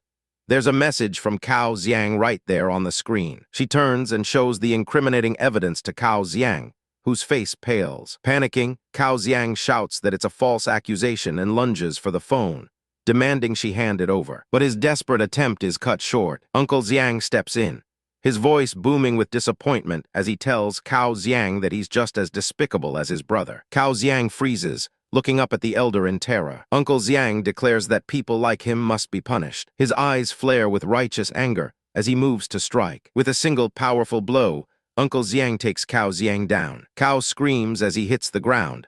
A voice suggests they hand him over to the military for proper punishment. Cao Xiang lies defeated, his scheme completely unraveled. The military official, Manager Yi, looks down on him with contempt. He lists Cao's crimes: abusing his power, framing students, and having no ethics as a teacher. He promises a punishment beyond anything Cao could ever imagine. Another official scoffs that Cao deserves it, then turns his attention to the other culprit, announcing that his Qingsheng Academy will never accept a student as corrupt as Fang Yang. An official from Beishan Academy quickly follows suit. He declares that his institution also refuses to allow Fang Yang or any of his family members to join. A bystander remarks that Fang Yang not only got humiliated, but also had his future ruined.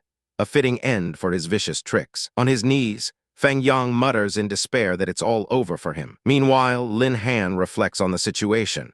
He realizes that if his spirit beast, i.e., hadn't been affected by the demon ape blood, he wouldn't have uncovered the plot so quickly. He's also impressed by Manager Yi's sharp perception, thinking that the man truly deserves his high rank in the military academy. The thought makes him consider that entering the military academy would be a great opportunity. As if on cue, Manager Yi calls out his name. Lin Han replies that he is here. Manager Yi commends his excellent performance and formally invites him to join the military academy whenever he wishes. He is candid, however, warning Lin Han that the academy offers no special perks, only rigorous, demanding training. The choice, he says, is up to him. He urges Lin Han to think it over carefully. Before Lin Han can respond, another voice interjects, advising him not to be so hasty. He turns to see two men approaching. They are from Bashan Academy, and one of them boasts that their faculty is the most powerful in the entire Heavenly Dragon Empire, trying to recruit him on the spot. Lin Han politely tells them he'll think about it. Uncle Xiang watches the scene unfold with a thoughtful expression. He muses that it has been years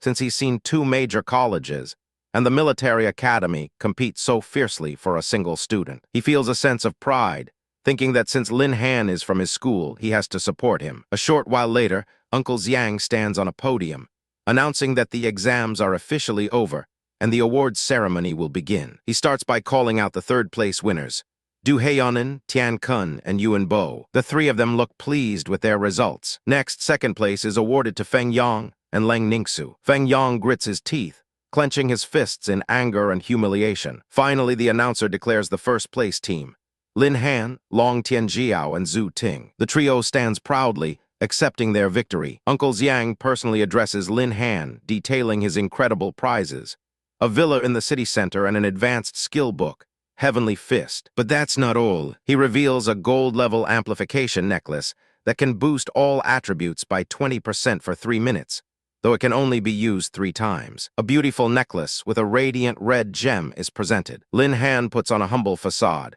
giving a gracious speech thanking the dean, the school, and the entire city for the opportunity. He holds a hand to his heart, looking like the model student. Internally, however, he's ecstatic. A tiny version of him celebrates wildly, overjoyed at winning a villa where he can finally hug and sleep with his spirit beasts, Ai and Tian Ji, every day. Uncle Xiang smiles, seemingly aware of the boy's true thoughts. He tells Lin Han to save the thanks for when he's truly successful, and for now, to let Bai Bing show him to his new home. A black SUV pulls up to a stunning, modern villa nestled in the city. Inside, Bai Bing asks Lin Han if he has decided which academy he will choose. He admits he hasn't and was hoping for her advice. Bai Bing thoughtfully explains that Qingbei offers a stable path, but the military academy is the better choice for pursuing greater goals in the future. Lin Han considers this. He knows that without his system, Qingbei would be the logical choice for acquiring resources. But now, with his unique regression ability, his needs have changed. He realizes what he lacks most are beast taming points, which can only be honed through constant battle. His mind made up, he tells Bai Bing there's no need for further consideration.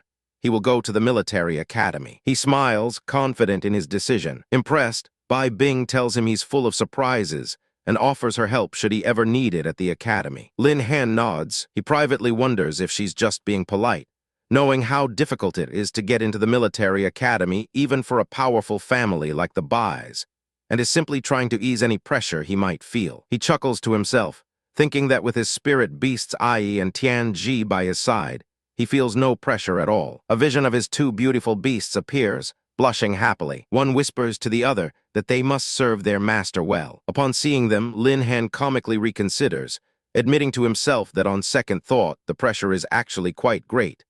A hand slams down on the handbrake. The car screeches to a halt. With a lurch, the vehicle stops. The tires smoke on the asphalt. It was a very sudden stop. The young man inside is thrown forward by the momentum. He grits his teeth, bracing for impact. Suddenly, he finds himself in a much more comfortable position. The silver-haired woman, Sister Bing, looks down at him. She mentions that he should be short of a beast, and asks if he has any targets in mind. He's resting his head on her lap. She smiles softly, then she tells him not to worry, as she will help him catch one. Surprised by this turn of events, He asks her if she knows where they can find some good fire-attributed beasts. He seems quite pleased with the current arrangement. Lying comfortably on her lap, he looks up at her with anticipation. She thinks for a moment. Sister Bing recalls a flame forest in the neighboring Shanky City, home to a platinum-level firebird that would be perfect for his level and future at the military academy. He considers the idea of a firebird. He continues to rest his head on her lap. His face is nestled comfortably. She notes that his level is almost at the 4th level,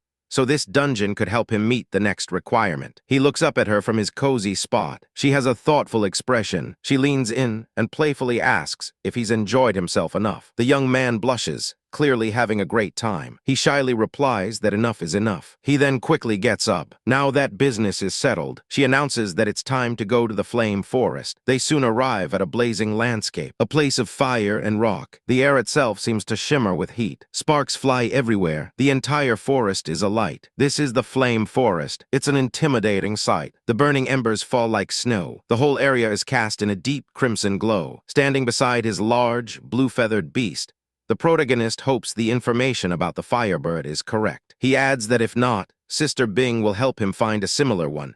But for now, he needs to upgrade and prepare for his 4th job. He then turns and thanks Sister Bing for her help. His small blue ant creature stands ready. Suddenly, a mighty roar echoes through the forest. More roars follow. A pack of fiery lions appears. They look fierce and ready to attack. More of them emerge from the flames. Their bodies are wreathed in fire. They are powerful beasts. Their paws are massive. The lions are covered in burning manes. They glare menacingly at the intruders. Their faces are contorted in snarls. One of them leads the charge.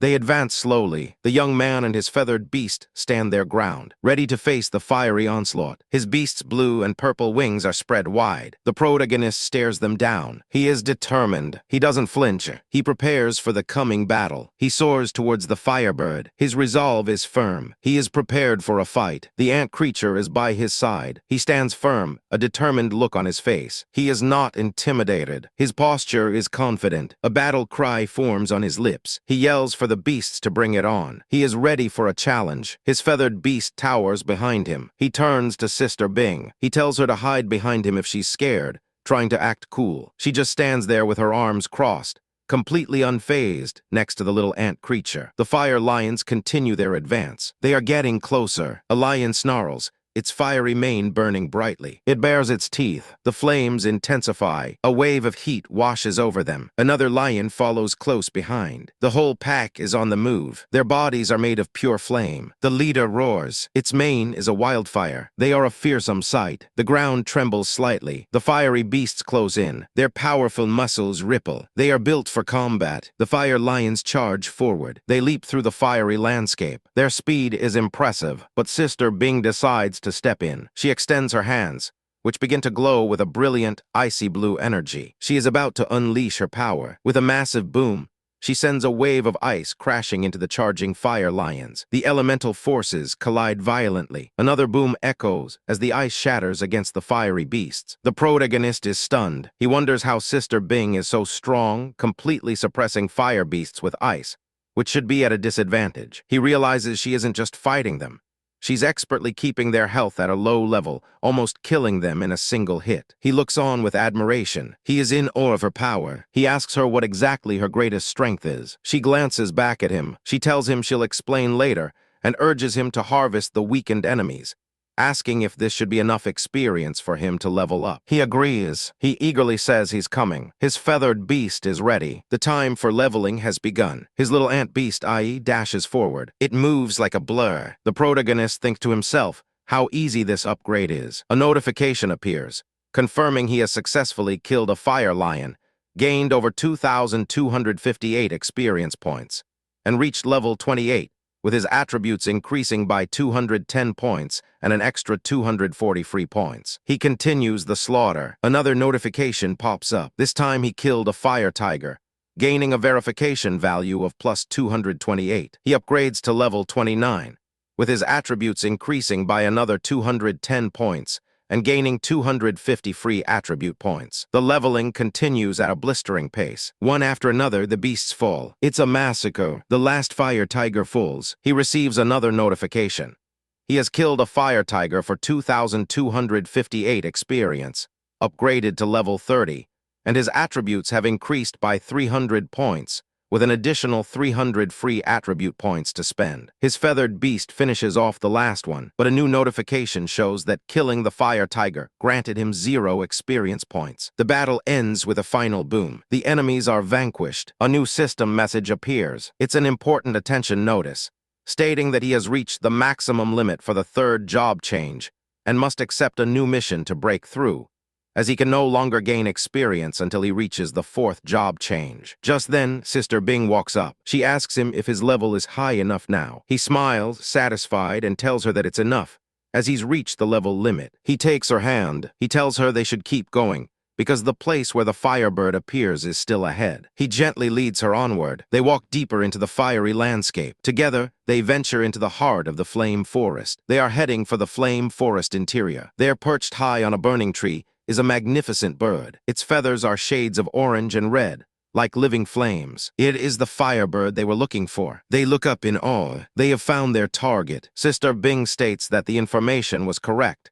The firebird was indeed here. The protagonist clenches his fist, declaring that this time it's his turn to handle things. He crouches, preparing to make his move. The ground around him is cracked and glowing with lava. He launches himself into the air. With a burst of energy, he takes flight. He soars towards the firebird. He moves with surprising agility. He flies through the air, a streak of light against the fiery background. Sister Bing watches from the ground, surprised. She wonders to herself when this kid learned how to fly. The protagonist smirks confidently. He thinks to himself that it's time to flex his muscles in front of Sister Bing. He flies with purpose. He is feeling quite proud of himself. In the midst of a swirling red vortex of energy, Ai appears. The ant beast is ready for battle. The protagonist calls out Ai's name. The firebird watches the approaching threat. Its eye is sharp and intelligent. The firebird unleashes a torrent of fire. A massive wave of flames erupts from its beak. It's a powerful attack. The flames rush towards Ai. The fiery blast is immense. It engulfs the area. A torrent of pure heat. The attack is overwhelming, but Ai doesn't stop. Ai bravely charges straight through the inferno. Ai collides with the firebird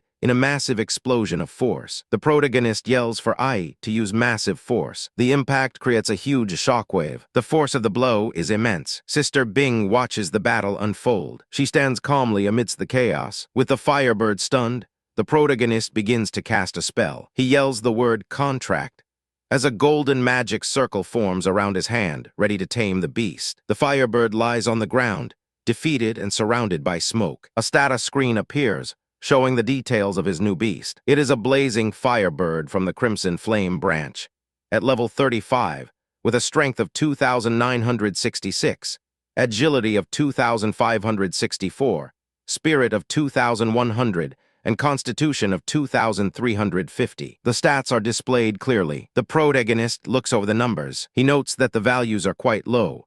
Even though the firebird's level is much higher than Ai's, its stats are less than half. He figures he'll still have to rely on ancestral atavism to make it truly powerful. He ponders his next move. Do not select images that are junk advertisements or chapter inserts. For example, Chapter 2 Treasure Hunt is a junk image, translated from the website xxxxx.com. This is also a junk image. Do not select images that are junk advertisements or chapter inserts. For example, Chapter 2 Treasure Hunt is a junk image, translated from the website xxxxx.com. This is also a junk image. Do not select images that are junk advertisements or chapter inserts. For example, Chapter 2 Treasure Hunt is a junk image, translated from the website xxxxx.com. This is also a junk image. Do not select images that are junk advertisements or chapter inserts. For example, Chapter 2 Treasure Hunt is a junk image, translated from the website xxxxx.com. This is also a junk image. Do not select images that are junk advertisements or chapter inserts. For example, Chapter 2 Treasure Hunt is a junk image, translated from the website xxxxx.com. This is also a junk image. Do not select images that are junk advertisements or chapter inserts. For example, Chapter 2 Treasure Hunt is a junk image, translated from the website xxxxx.com. This is also a junk image. Do not select images that are junk advertisements or chapter inserts. For example, Chapter 2 Treasure Hunt is a junk image, translated from the website xxxxx.com. This is also a junk image. Do not select images that are junk advertisements or chapter inserts. For example, Chapter 2 Treasure Hunt is a junk image, translated from the website xxxxx.com. Calm. This is also a junk image. Do not select images that are junk advertisements or chapter inserts. For example, Chapter 2 Treasure Hunt is a junk image, translated from the website XXXXX. Calm. This is also a junk image. Do not select images that are junk advertisements or chapter inserts. For example, Chapter 2 Treasure Hunt is a junk image, translated from the website XXXXX. Calm. This is also a junk image. Do not select images that are junk advertisements or chapter inserts. For example, Chapter 2 Treasure Hunt is a junk image, translated from the website XXXXX. Calm. This is also a junk image. Do not select images that are junk advertisements or chapter inserts. For example, Chapter 2 Treasure Hunt is a junk image, translated from the website XXXXX. Calm. This is also a junk image. Do not select images that are junk advertisements or chapter inserts. For example, Chapter 2 Treasure Hunt is a junk image, translated from the website XXXXX. Calm. This is also a junk image. Do not select images that are junk advertisements or chapter inserts. For example, Chapter 2 Treasure Hunt is a junk image, translated from the website XXXXX. Calm. This is also a junk image. Do not select images that are junk advertisements or chapter inserts. For example, Chapter 2 Treasure Hunt is a junk image, translated from the website XXXXX. Calm. This is also a junk image. The fight began with Zhang Yang taunting his opponent in the ring. He told Long Tianjiao, a third-level berserker, that he was no match and should surrender now. Long Tianjiao, also known as Fatty, simply chuckled in response. The referee signaled for the match to begin. Zhang Yang wasted no time, shouting for his opponent to take his hammer as he swung his ball and chain. He lunged forward with his weapon. Fatty dodged the attack, taunting back that Zhang Yang acted like a master while he was the one hiding. He moved swiftly out of the way. From the sidelines, a young man with black hair observed that while both were warriors, Zhang Yang's strength was a clear advantage, and Fatty needed to be careful. Fatty then summoned a massive knife, yelling for his opponent to take it. He swung the heavy blade. Zhang Yang parried the blow with his own weapon. The impact of the collision was immense. Fatty was thrown back by the force, thinking to himself that his opponent was so strong he almost fainted. Stumbling backward, he reconsidered his approach. He decided that if the direct method wasn't working,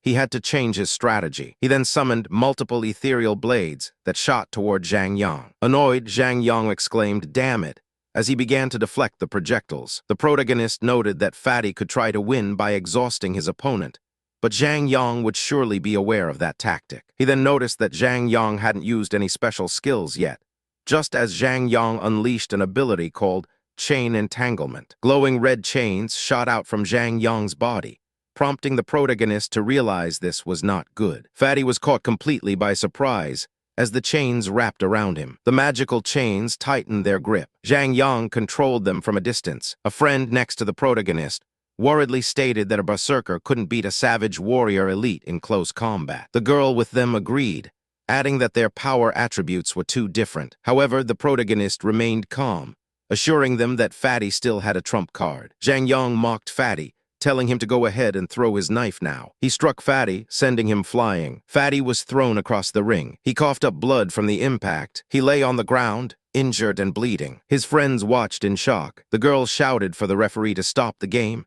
afraid that someone would die. The referee replied that the match wasn't over, but Fatty himself yelled that he could still fight, telling his friend Boy Lin to believe in him. Fatty struggled to his feet. The protagonist, Boy Lin, thought that this was the first time he'd ever seen Fatty so serious. He resolved to handle things himself if Fatty failed. The referee encouraged the group to believe in Fatty, stating they wouldn't give up. Zhang Yang loomed over his downed opponent, mocking him for his earlier arrogance. Fatty remained on his knees. Zhang Yang suggested he just give up, calling the beating utterly humiliating. The girl beside Boy Lin grew more anxious, urging him to convince Long Tianjiao to stop. Boy Lin told her not to worry, explaining he knew what Fatty was planning and that he was about to use a special skill. In the ring, Fatty challenged Zhang Yang to try his berserker's heart. A powerful red aura erupted around him as the skill activated, continuously consuming his physical strength to enhance his power and speed.